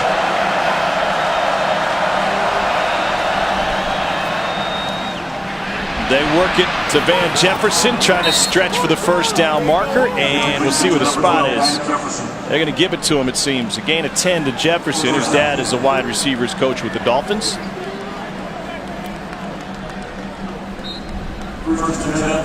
Van Jefferson redshirted his first year on campus, and he was a little frustrated by it at first because he came in with some very talented wide receivers.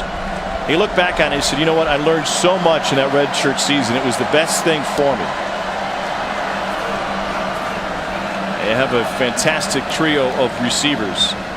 Here's one of them. It's DeMarcus Lodge, second in the SEC in receiving yards per game. And Tom, sometimes it's not the worst thing to have a crew of receivers. When a guy like Van Jefferson, who's very talented, 6'2", 195-pound sophomore, runs great routes, good hands. A lot of times the focus is going to be on 14 Metcalf, on number 1 A.J. Brown, DeMarcus Lodge. It means a lot of one-on-one options if you're Van Jefferson. It's an offense which is 8th in the nation in passing yards. Here's Wilkins inside the 10.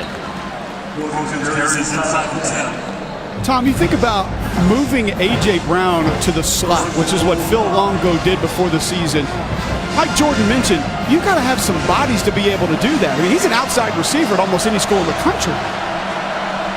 Ole Miss trying to find the end zone. They haven't since the second quarter at Cal on September 16th. And they do here as DK Metcalf takes it in. Easy pitch and catch. You got a big receiver. You got to do one of two things. Either play up in his face, you're susceptible to the fade, or you play off a little bit, you get bodied up. It's a positive drive right there for Shea Patterson, finishing off with points. More importantly, finishing off with 6 points. A lot of growth still left in this offense. Luke Logan to attempt the point after. Missed one against Cal in place of the injured Gary Wunderlich, who is out for the rest of the game with that hamstring injury that he injured on September 16th. Logan's point after is good, and Shea Patterson throws his 12th touchdown pass of the season to DK Metcalf, and the freshman from Oxford doing some work for the Rebel offense.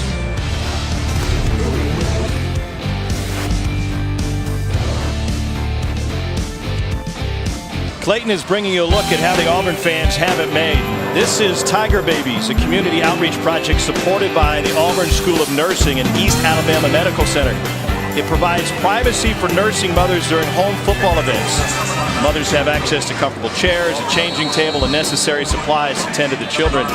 Nursing students are available to assist, and they receive clinical hours when they serve. This is the only school in the SEC that has this accommodation. No chance for a return for Auburn.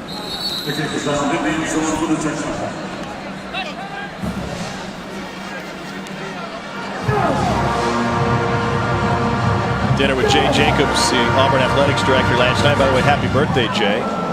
And he pointed out, bring your kids. You guys, Cole, you want to bring your kids? Tom, you want to bring your kids to a game? We'd like to make them Auburn fans early. He hadn't met my 2-year-old. Yeah, done and done, huh? Miss Eloise nailed it last night, by the way, with her granddaughter Alexi working that menu. Fantastic. Let's check in with the studio.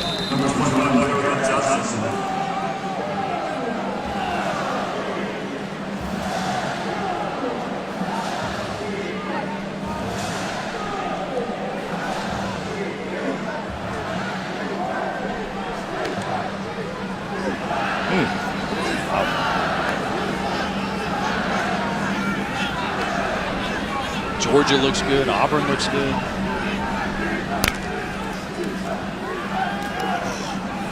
How do you think we got to this point?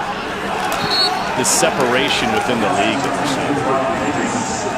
Well, it's about recruiting. I mean, when it comes to the SEC, you got to recruit guys in the trenches on both sides of the ball, and that's the one position when it comes to high school that they don't go around as much. You saw Georgia go heavy into the offensive line last year, a few years ago, building that up. Auburn as well with how they run the ball, but they've done it with JUCO and graduate transfers. Yeah, a lot of transfers on that offensive line and at the quarterback position. Here's Hastings in motion. Stidham deep. It is incomplete. Slayton is about to get hit. Cole, it's pretty unique that they have so many transfers on one unit. Absolutely. I think you look at 4 transfers about 4 yards away from the football. Casey Dunn from Jacksonville State, grad transfer, snapping the football to transfer quarterback Jared Stidham, and both tackles. I think Auburn fans forget that Austin Golson transferred here from Ole Miss, so he's been around the program a little bit longer, as has Darius James, but getting on the same page, gelling as a unit, takes time, especially when you don't have guys that have been in your system for 3 and 4 years. Golson was part of the most prolific offense in school history at Ole Miss back in 2013. Over 6,100 yards of offense. Ole Miss was coming after it, couldn't quite get to it. And a fair catch taken by Miles Hartsfield at the 34-yard line. 37-yard punt from Aiden Marshall.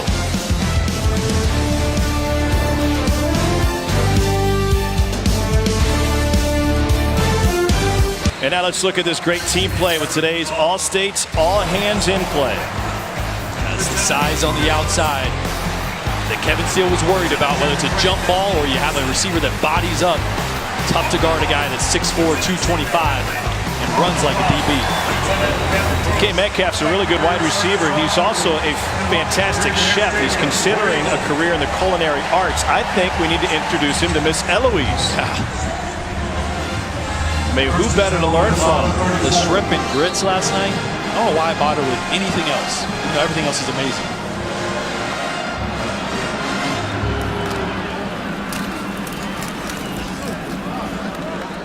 Jordan Wilkins is able to pick up 3. Number 22, Jordan Wilkins.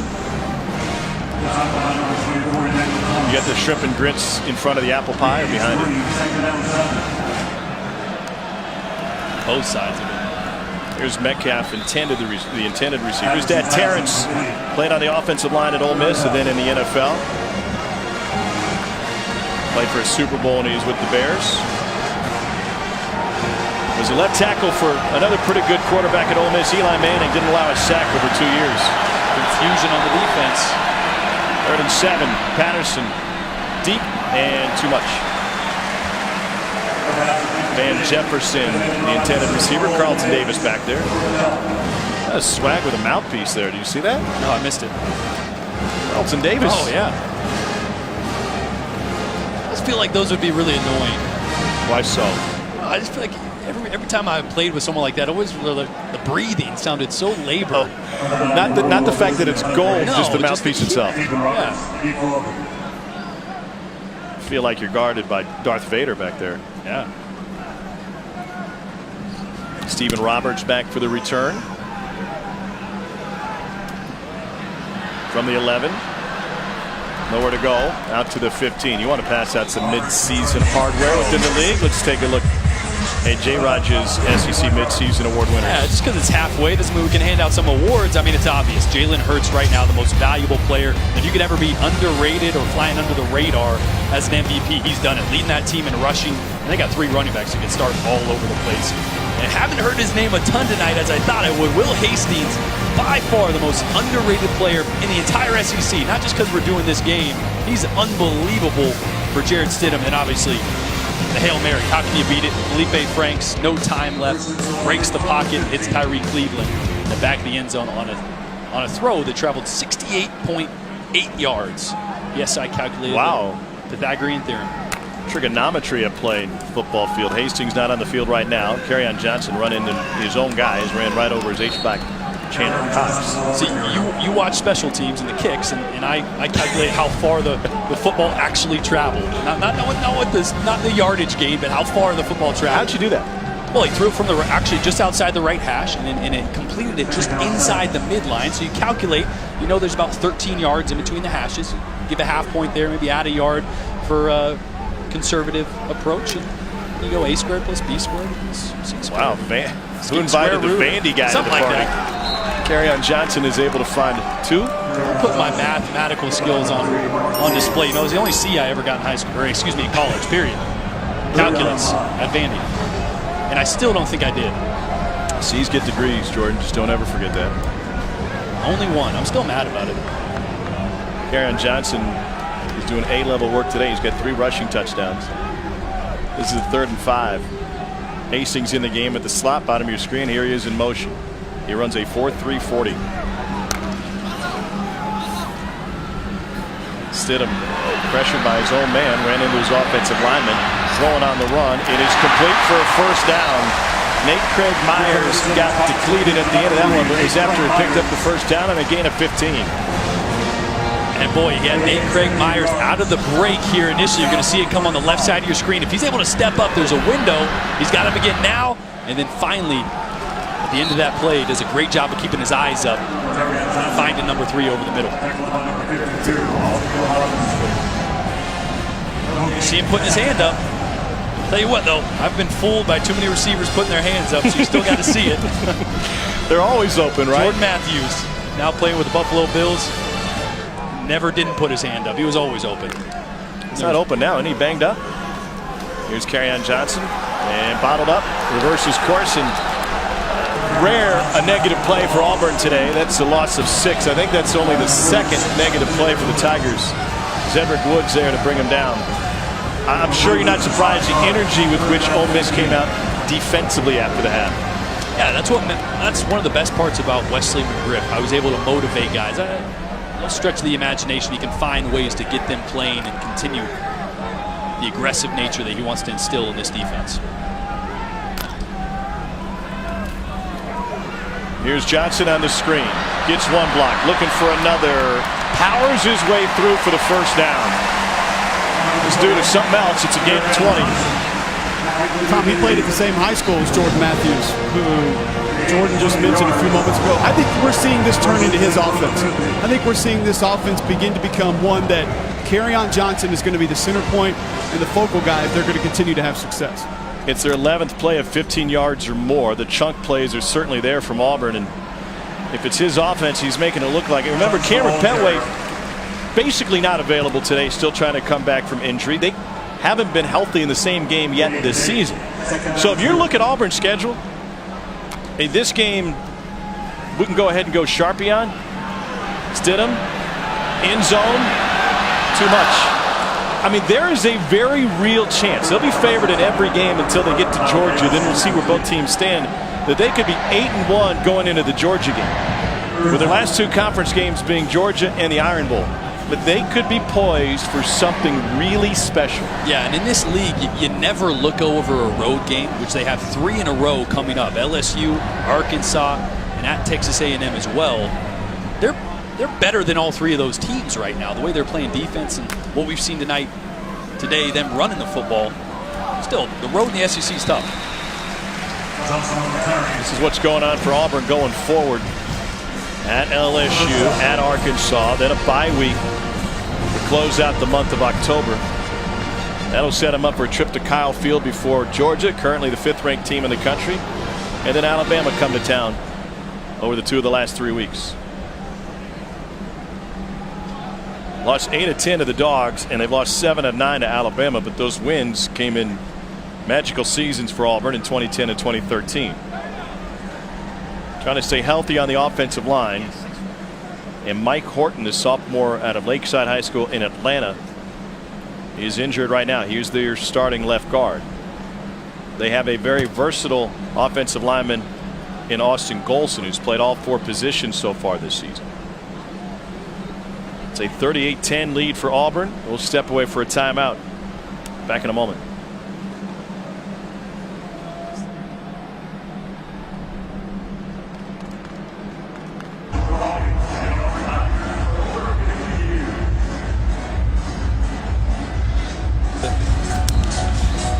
accurate. All right, PB, thanks. Injured offensive lineman for Auburn is Mike Horton. Got rolled up on at the tail end of that play. So Austin Golson is going to move to left guard. Here's the injury. He engaged in a block there and gets rolled up from behind. Prince Seguinogo is now in at left tackle. Doesn't matter who's in offensive line. Kerryon Johnson's getting it done. Steps out of bounds at the 13-yard line. A 26-yard gain. And even nice enough to help up the photographer got bowled over. We've given this offensive line a lot of love, but look at the block there by 85. Jalen Harris on the edge, the backup tight end. Filling in for Chandler Cox there. Kerryon Johnson over 200 yards now with that carry to the 10. It's averaging 8 yards a carry. It's got to be a lineman's worst nightmare, right? Getting rolled up on. That's why you see a lot of guys pick their feet up and stop blocks and give up on blocks. If you know that there's traffic and there's trash around you near your lower body, a lot of guys just bail out. It's got to feel like it'd be a helpless feel. Kerryon Johnson again. Coach, we're seeing great versatility from that Auburn offensive line. I know you've talked to some guys who've played numerous positions, and they're impressed with what Austin Golson has been able to do moving side to side. I talked to Barrett Jones this week. Alabama great, won a national championship playing, starting at 3 different positions on the offensive line, played all 5 on the capstone. And he said, Cole, I never did it week to week. I did it season to season. So I went center to guard to tackle in between seasons. I had spring ball, I had fall practice. Austin Golson has played 4 different positions in 5 different games. It's unbelievable what he's doing. Out of the Wildcat now, Kerryon Johnson.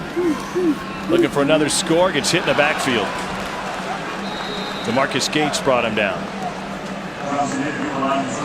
You know, Tom, I don't think the average fan understands how difficult a stance is for the offensive lineman. To correctly get into your stance the right way, play after play, and then to do it from a left-handed stance to a right-handed stance is even more difficult. It's like being a right-handed batter. It's like being a right-handed batter and asking somebody to hit left-handed. You're talking about putting your knuckles on the ground and squatting, right? Well, I never put my knuckles in the ground in a stance. I put my fingertips in the ground. What the hell you're talking about? Fair enough. Field goal's good from 25 yards. We'll continue to break it down here on the Plains with Gus's team in front 41-10.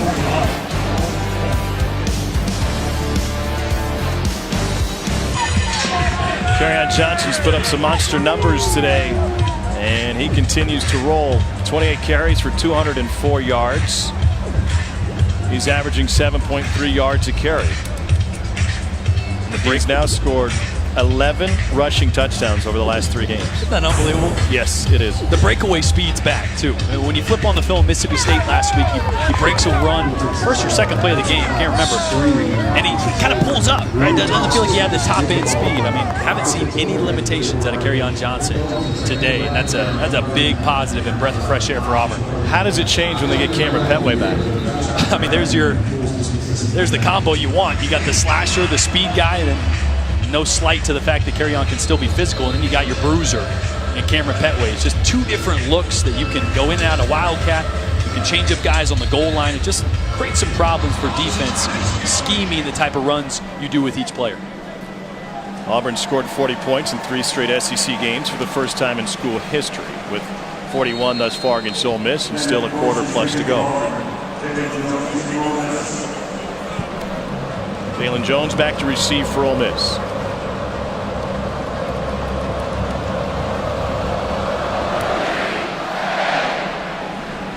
Opportunity for Jones from the 1.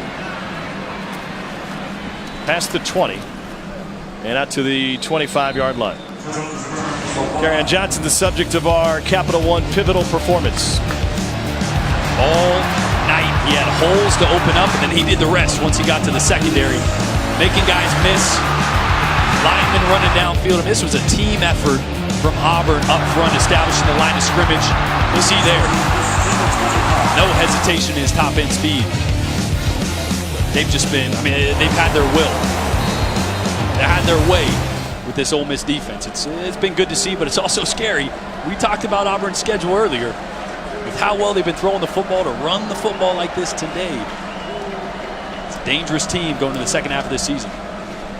Patterson gives it up to Devon Penniman, and he gets brought down shy of the 30-yard line. So, Cole, I kind of cut you off there. We're talking about the difficulty of changing your stance no matter where you are on the offensive line. I don't mean to belittle. I mean, I certainly appreciate it from a center standpoint. But explain to our viewers just how different it is from guard to tackle and what makes it complicated.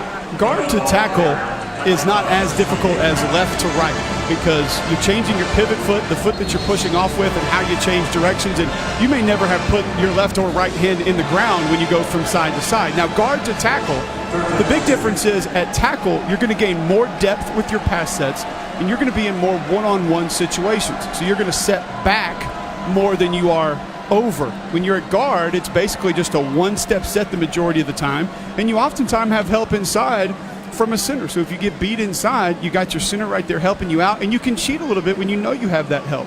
At tackle, when you're getting depth against guys that are 250, 260 and run 4.4s, 4.5s, that's a difficult ask for a lot of guys, especially if you're young and haven't done it very often. Jamel Dean being helped down the field, off the field here for Auburn. Your comp was to a right-handed versus a left-handed swing from a baseball player's perspective. There's a lot of complications in a baseball swing. There's a lot of mechanics involved. Is that the same for the stance of an offensive lineman? I believe so, because the biggest thing with offensive line play, Tom, is repetition. You have to rep it.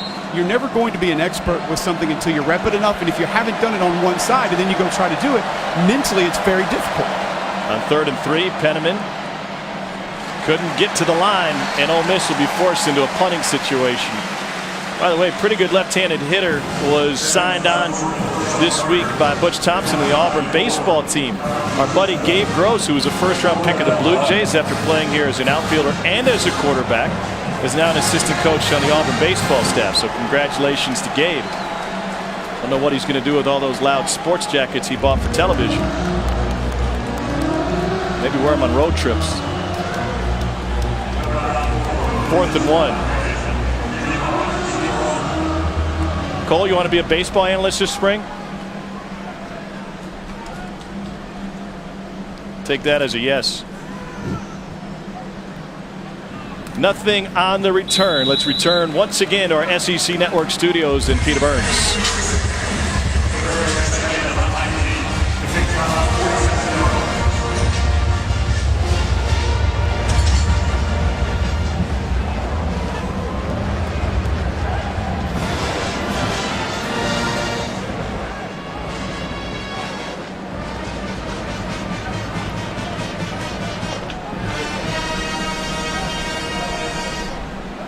Peter, we don't play favorites, but J-Raj has a request. Next time, could you show him something positive from the Vandy perspective? Jarrett Stidham's still in the game. You like this? Yeah, you know, I talked about it earlier. It's 2 or 3 drives depending on the result. Well, they've had 2 field goals and 1 3 and out. So not what they wanted to see from the offense in the second half. Eli Stove picks up a first down. It looks like they're going to start to kind of push this tempo again. They want to finish this game with a positive drive on offense so they can get those guys out, rest them, make sure everybody's healthy. They'll still have something to build on for those corrections you made at halftime.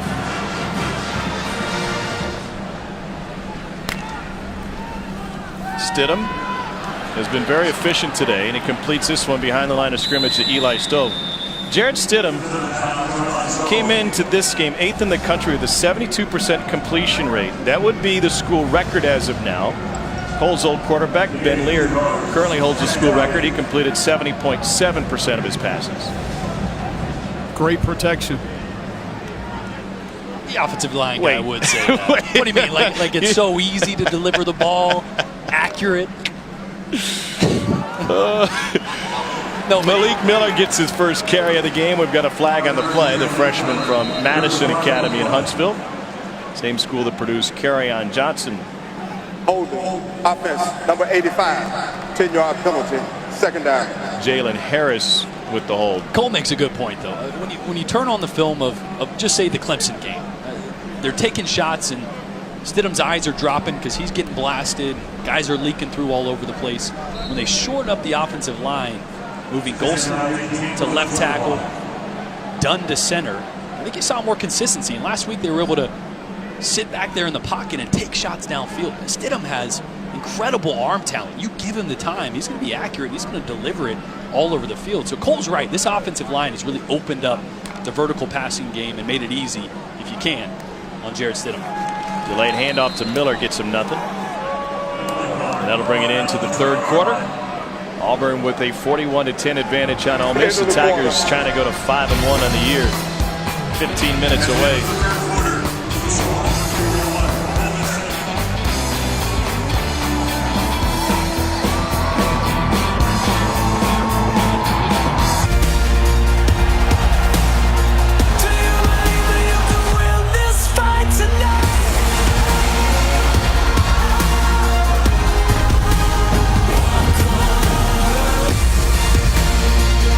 Big games today on ESPN 3:30. Battle of the Sunshine State, and then out to Kyle Field tonight for Texas A&M and Alabama.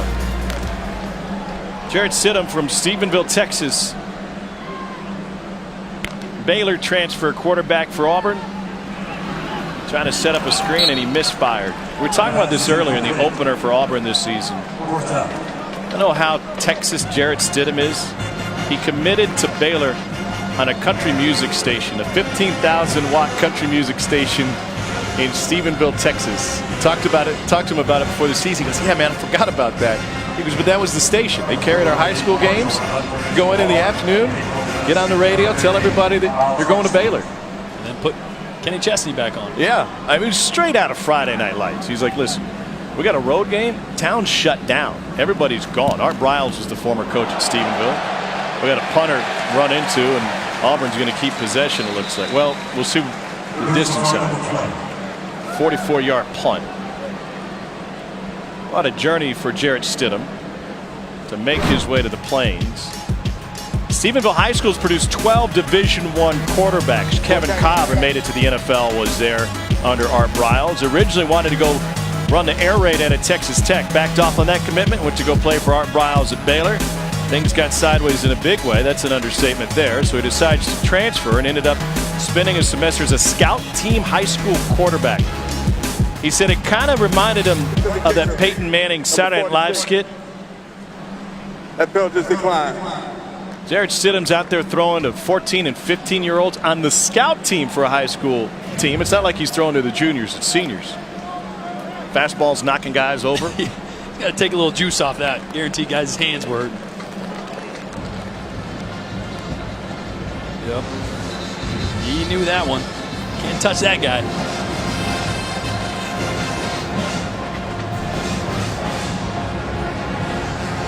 What kind of damage would you do right now as a scout team quarterback for a high school squad?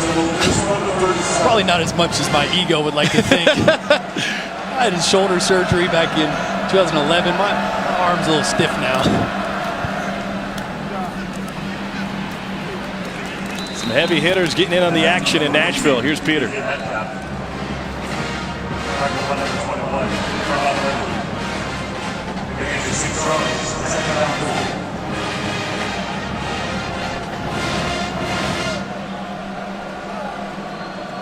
See how good Peter is? You hear what he said? I'm all ears for that. Punched it in.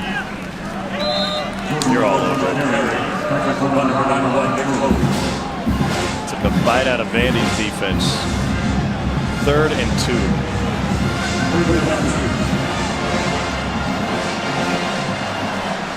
Patterson fires complete. A.J. Brown with another catch. It's his 9th catch of the game. He's over 100 yards. For the catch radius, these Ole Miss receivers is impressive. We saw a great catch earlier on the sideline by DK Metcalf or Van Jefferson, and Brown's hauled in a couple way outside the framework of his body. Patterson dropped to his knee. I thought he was going to go to curly kneel action there. He wears number 20 for his grandpa, who was a fine basketball player. Played in the NBA for a little bit. Also played for the Washington Generals, and that's when he wore that number 20 for the Generals. The Washington Generals, Jordan, if you don't know, lost 13,000 games in their lifetime. They played against the Harlem Globetrotters every night. They beat the Globetrotters once That was in Martin, Tennessee in 1971. First down run, catch and run by Van Jefferson. The Generals in that game built the lead against the Globetrotters. Globetrotters are throwing confetti on people, kind of lose track of time. And the clock operator tried to stop the clock with under 10 seconds to go, but he missed the button. Clock ran out, and everybody in Tennessee said, wait a second, the Globetrotters just lost. Big run for Jordan Wilkins, and he's able to take it inside the 10 for a gain of 26. You gotta have some thick skin to play for the Generals there, huh? Yeah. Night in and night out, just knowing you're gonna... I mean, the opposition is making up rules or pulling down your pants or throwing buckets of water on top of you. They got every whistle. Patterson works it to Metcalf, and Metcalf hurdles his way in. Touchdown, Ole Miss. Second of the game for DK Metcalf. We saw this same concept earlier on the touchdown to DK Metcalf. When you have a big-bodied receiver, either throw it over the top or he shows you those numbers and you let him make a move. I mean, long arm, stiff arm there. Positive plays. Young team can turn even the back half of this game where it's out of reach into positive opportunities to build on things. Luke Logan, freshman from Hattiesburg, Mississippi, by way of Presbyterian Christian, puts the extra point through. Lee Patterson's thrown 13 touchdowns this season. Freshman DK Metcalf doing most of the work there.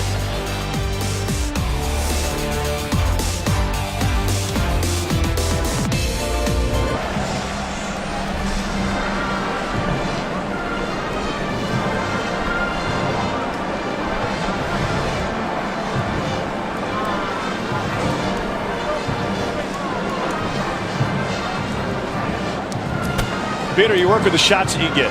Specialist first guys on the field outside of TV guys. You know, you work with the play-by-play guys you get to. Sorry. Used to have a friend named Jordan Rogers. Auburn has allowed more than 14 points in a game for the first time this season. They're the last FBS team to allow that. And they're going to bring it out.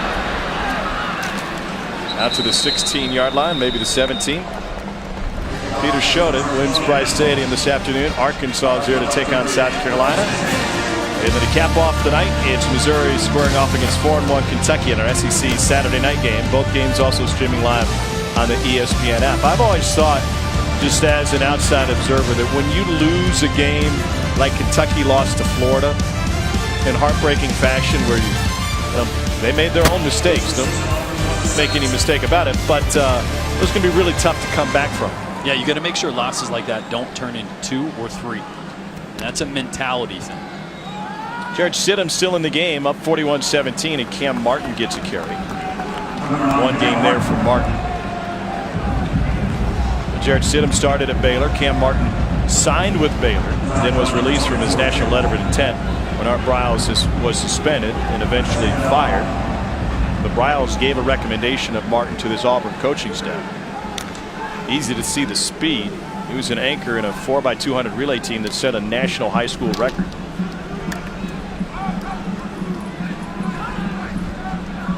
Out of Memorial High School, I should say. Here's Martin again. They had to deal with Hurricane Harvey, and our thoughts with everybody along the Gulf Coast dealing with Hurricane Nathan's going to come along later this afternoon or this evening.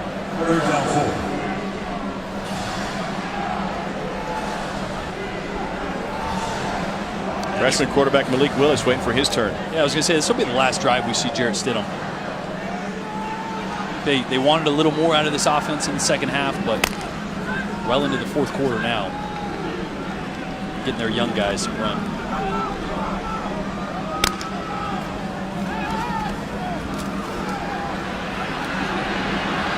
Stidham, touch pass to Hastings. Well, Hastings came here as a walk-on kicker, preferred walk-on status. He only had scholarship offers from 3 Division II schools. He was a fantastic soccer player growing up in Little Rock, Arkansas. In fact, he played on a couple developmental teams, and one of the coaches on that team gave him an opportunity to pull his connections to go play for Chelsea's under-16 team as Malik Willis enters the game. He said that was 10th grade. I wasn't ready to move to London to go play soccer, so here he is playing in the SEC. Willis, a freshman, will keep it, and he's able to pick up a first down. He was itching to get a carry, huh? He wasn't going to give that one up. I've been there. I've been the backup quarterback coming in. Even if it's a muddy read, you want to keep that thing on the zone read. So not surprised. But, you know, back to Hastings real quick, because he's a crucial part of this offense. His relationship with Jarrett Stidham. He was an onside kick specialist. Like he could bounce the ball really high off one bounce. But the fact that he didn't get recruited, Tom, he had over 2,000 yards receiving his senior year. One of only 2 players in the state of Arkansas to ever do that. I don't care what size you are. Well, it's a speed that makes a difference, and if you go into the Auburn weight room, you'll see Will Hastings' name over every one of the speed drills that they do. 5th fastest player on the team with a 4.31 40, and the cone drill and the agility drills are off the charts. Yeah, selfishly, I went and looked at that pro agility because, not to humble brag or anything, but I was second on our team at Vandy. I was pretty quick in that, but he is on another level. I mean, his quickness, his twitch, and that translates to getting in and out of breaks. Yeah, makes him a great route runner. Timeout. Auburn. I'm not so sure about the kicking anymore. We'll revisit that after this timeout. Auburn looking at a 2nd and 9.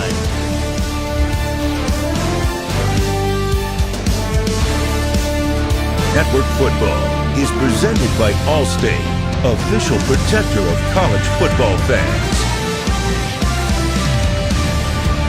Tom Hart, Jordan Rogers, Cole Kubelik, and a bevy of Auburn stars getting it done today, including Kerryon Johnson. He's got a career-high 204.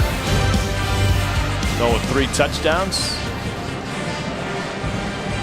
He's earned a breather here in the 4th quarter.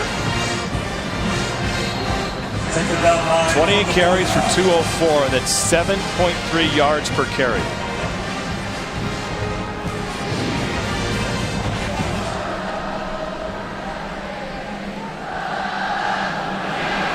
Eli Stove to the 30, brought down at the 25. Let's take you back to the studio.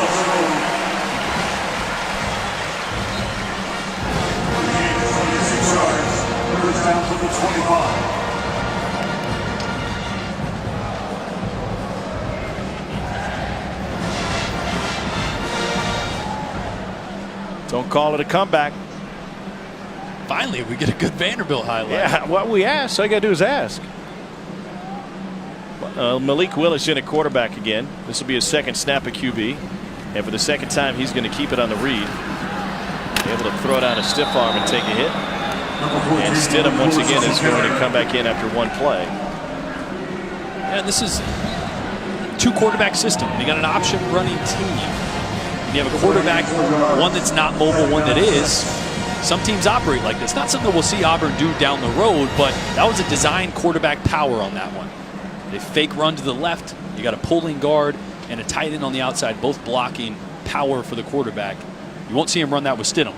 So they're just trying to mix things up right now. Probably put something on tape that teams down the road got to prepare for.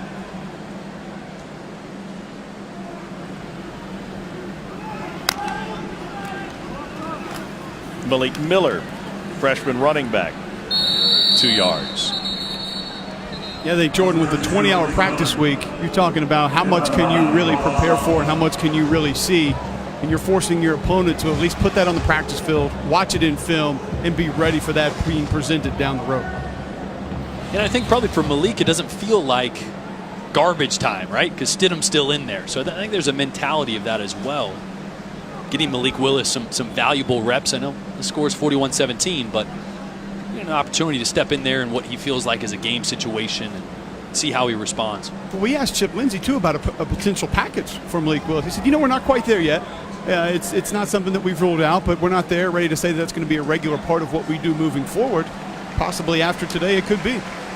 Jordan, you're talking a little bit about Herb Hand, and he was your offensive line coach at Vandy. And quarterbacks taking hits. Let's get back in the Wayback Machine. This was your bowl game for Vanderbilt. You wanted a positive Vanderbilt highlight? Here's what we got. We got Jordan Rogers taking one to that pretty chin. Didn't know where I was there. It was actually a called punt, and I audible. I was supposed to punt the ball. I'm like, heck no, it's a ball game, fourth quarter, last game my senior year. You did the Cam Newton. You did the Superman. I did.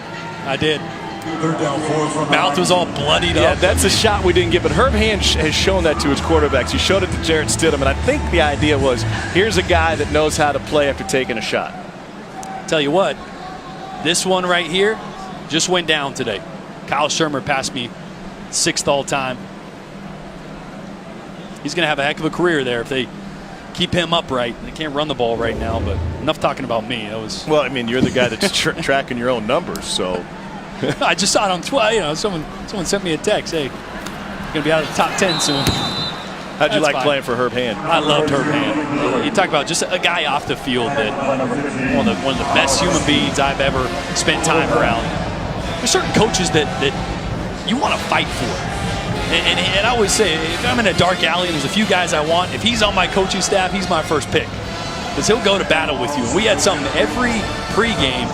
We would meet each other in the corner of the end zone right before we came back out as an offense. And we'd give each other a big hug and say, I'd go to battle with you any day. Here's Daniel Carlson looking for the SEC scoring record with this 35-yard field goal attempt. And that's why he's the most popular player in this Auburn team right now. He just broke Blair Walsh's record. 413 points for the senior from Colorado Springs, Daniel Carlson. He's got a couple three-pointers today.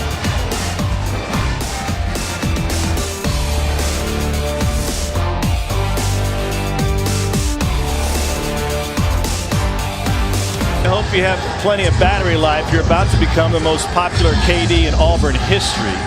Folks, look at the tail end of this field goal. And our friend in the striped pants with the play of the day never took her eyes off the ball. It's not easy to do. And the text will start right about now. Yep. My wife's going to take offense to that KD comment, Tom. Okay, the current, most popular current KD. How about that? We're at a text counter right now. She's got at least 20. Right now. It turned into a slot machine.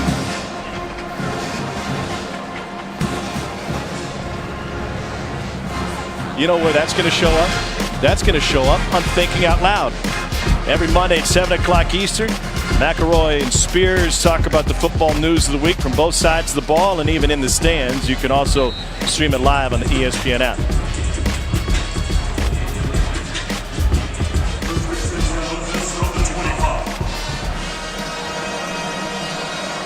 First and 10 for Shea Patterson and Ole Miss. Out of the backfield, he finds Jordan Wilkins. Wilkins takes it to the 40. You know, they made some headlines, the student government at Ole Miss this week. They're going to go with the land shark going forward. Colonel Reb, as a few years ago, persona non grata on campus, as you understand, and so they turned it to the black bear, the rebel black bear, a few years ago. It's really hard to follow a legend, right? You can't follow a legend, so they're going land shark going forward. And so Aubie, the Auburn mascot, has taken the news and he's embraced it. Patterson will scramble for a first down. And he's decided to show his support for the new Ole Miss mascot, the land shark. There you go. I don't know if it's left shark or right shark, but Aubie is inside that shark outfit. It's okay. His is not movie quality. Is that left or right shark? We don't know yet. We don't know. I think they're going to get a little souped up one. I think they're going to get a nice one. That's just a temporary.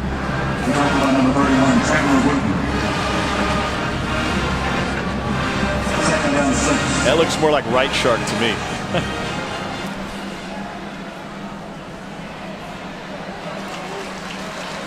Van Jefferson with reception. Catch of the game belongs to her. Yes, I know. I was on television. No way. But was listen, I really? Did my hair look okay? Here's the deal. That's what I would say. She earned it. That's what you say every time. She earned it. She made the play. Guys practice catching punts and kickoffs every day, and they don't do it that clean. Usually got to use your body and kind of cradle, and she just hands out, stuck it. Great hands. the recent history here at Auburn, they haven't had people necessarily make plays on some of those kicks. There was a photographer here a couple of years ago that didn't make a play. She had her eyes on it. Hey, you sit back there just like you sit in the outfield on a baseball game. You better be ready.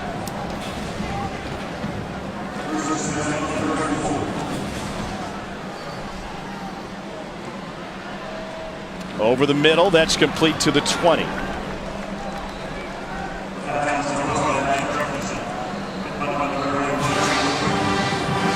You know, quietly, Shea Patterson's putting up some yards. I mean, this is an Auburn defense. I know there's some reserves in now, but a bulk of his yardage came really in the first 2.5 quarters. This defense has only given up, prior to this game, 142 yards a game. He's got 330 right now. I mean, the talent that Shea Patterson possesses, in my opinion, it's a shame he only got 3 games his first year. That's the scenario you get in when you pull a red shirt. He'll be a junior next year and really just kind of one full season under his belt right now. Or not even right now to this point. He's playing well beyond his years. He's got a career high in completions and attempts in this one, 33 of 50 as Swinney takes it. That'll set up 3rd down. And we've got an injured Rebel on the field.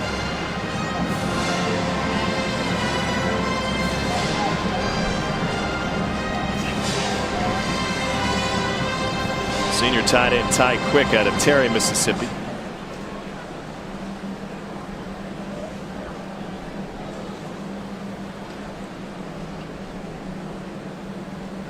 Ole Miss will be looking at a 3rd and 7.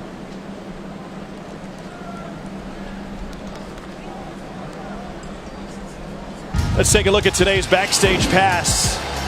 They take a ride with Spirit, the bald eagle that's taken over pregame flight duties in place of Nova this season.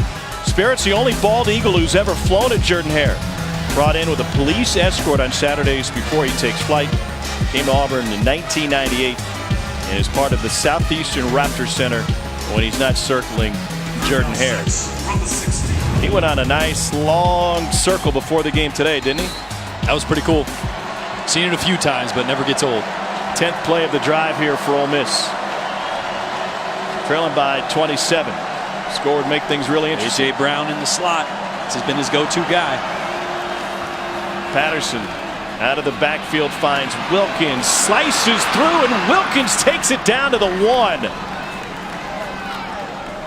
Whew. And it was a block by A.J. Brown.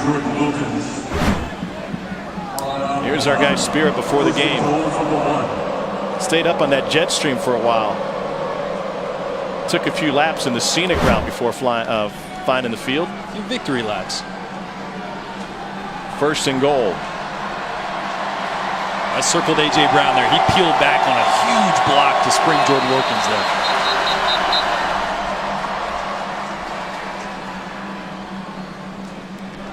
Timeout, Ole Miss. It's their first time out of the half. This is the 32nd timeout. 3:03 to go here in the quarter. Cole is standing by with perhaps the player of the game. Cole, who you got? Here you go, Tom. Introduce yourself. I'm Rachel Connell. Wow. Okay, so you had a nice catch. Okay, before that I actually got hit, so it was a redemption. Where did you get hit? I went like this, but it was going to be in the face, but I guess I made up for it. You had a rep to prepare, yes. And you made up for it and caught one. Is that the best catch of your life? Probably, honestly, probably. Who's your favorite player on this Auburn team? Daniel Carlson, 100%, and his brother's Anders. Hey, Cole, ask her how many texts she's gotten thus far. Okay, so Tom and Jordan are up in the booth. They talked about you a lot after that catch. Tell us what happened via social media and your text messages after the catch. I've just been getting a lot of random texts, and you don't even know who they are? Just I mean, I people do, got your number like, somehow? Not like close friends, you know? But this is just funny, honestly. If there's a gentleman out there that would like your number and he saw you with the catch, how does he get in touch with you? Hey, no. Oh, no. There's Ole Miss from the goal line, Cole, and they punch it in. It's Jordan Wilkins with the touchdown run. Has she ever made a play like that before is my question. So Tom wants to know, is that the best play that you've ever made? Yes, I would say so. Probably. She says yes, Tom. Best play. So should we expect more of these catches at Auburn games for you? Is this going to become your thing now? Are you going to try to just catch all the field goal attempts? Just look out. I'm honestly. She said look No, next time it happens, I'm gonna get hit in the face. So this is just about to be funny, but we'll see. We'll see. Rachel, thank you very much. It was nice to meet you. Thank you. Back to you, Tom. All right, Rachel. Cole, great job. Ole Miss going to go for 2 here. Patterson able to find Brown, and he stops short of the goal line. Oh my goodness, that was a heck of a play for a lot of interested parties out there. It's a 21-point lead for Auburn now. And they decided to go for 2 and got turned down. Here's a guy who's got some ball skills, Peter Burns.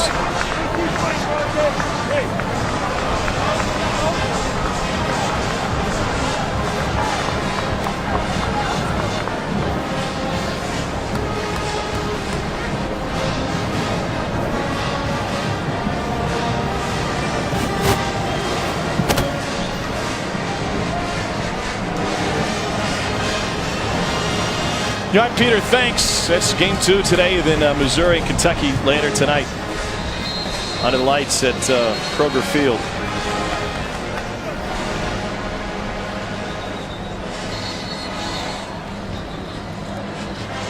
Both games available on the ESPN app. They'll be streaming live.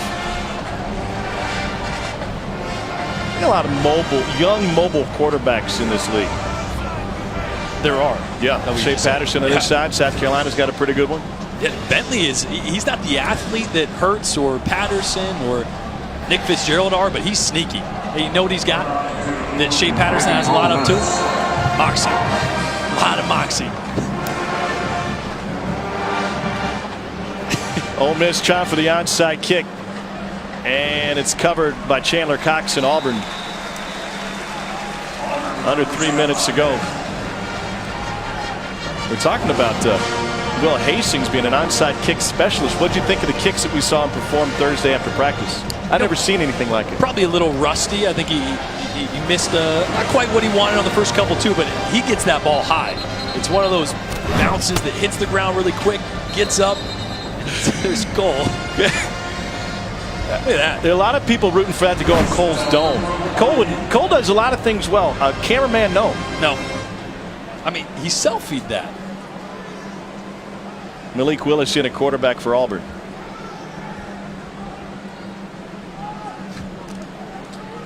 I hadn't seen the video. I thought Cole took the video like you normally would on your iPhone so we could see Will Hastings pull it off. But a little selfish of him. Yeah, I think They had options, guys. They had options. There were 3 videos. All right? Okay. They obviously chose the best one that happened to feature my face.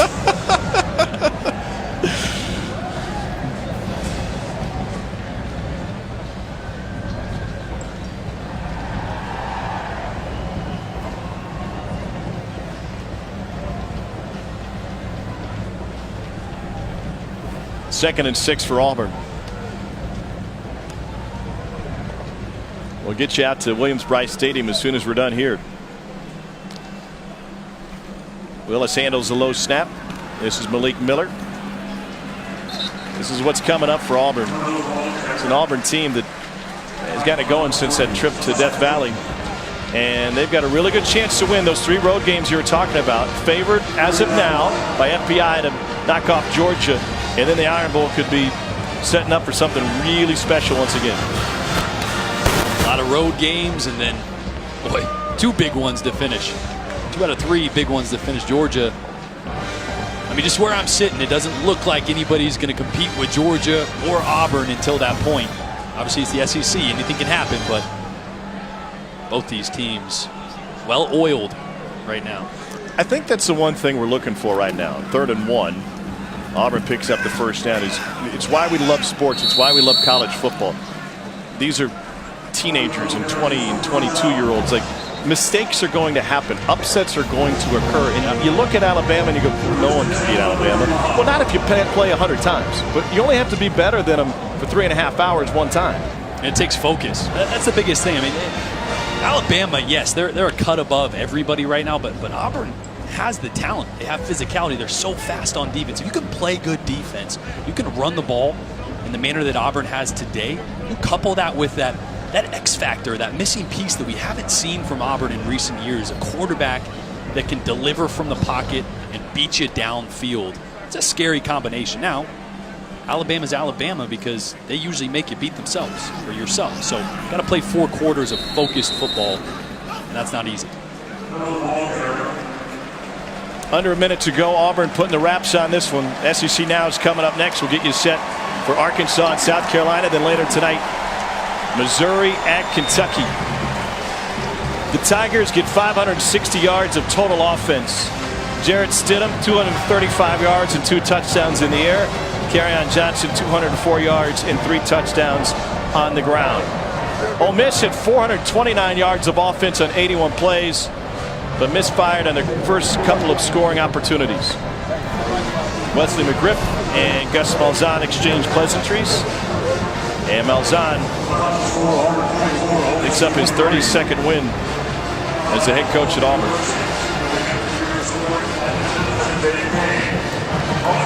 Meanwhile, for Matt Luke and Ole Miss, it's back to the drawing board, trying to keep the spirits high before they hit the field next.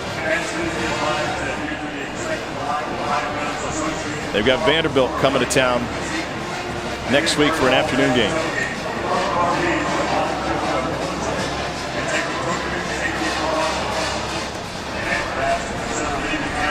Cole standing by with Gus Malzahn. Coach Malzahn, what did you think of your team and how they played in the second half of this football game? Yeah, hey, we put the game away. You know, we let some young guys play, but we did what we had to, you know, and I feel good about where we're at. Got some momentum, you know, heading on the road next week.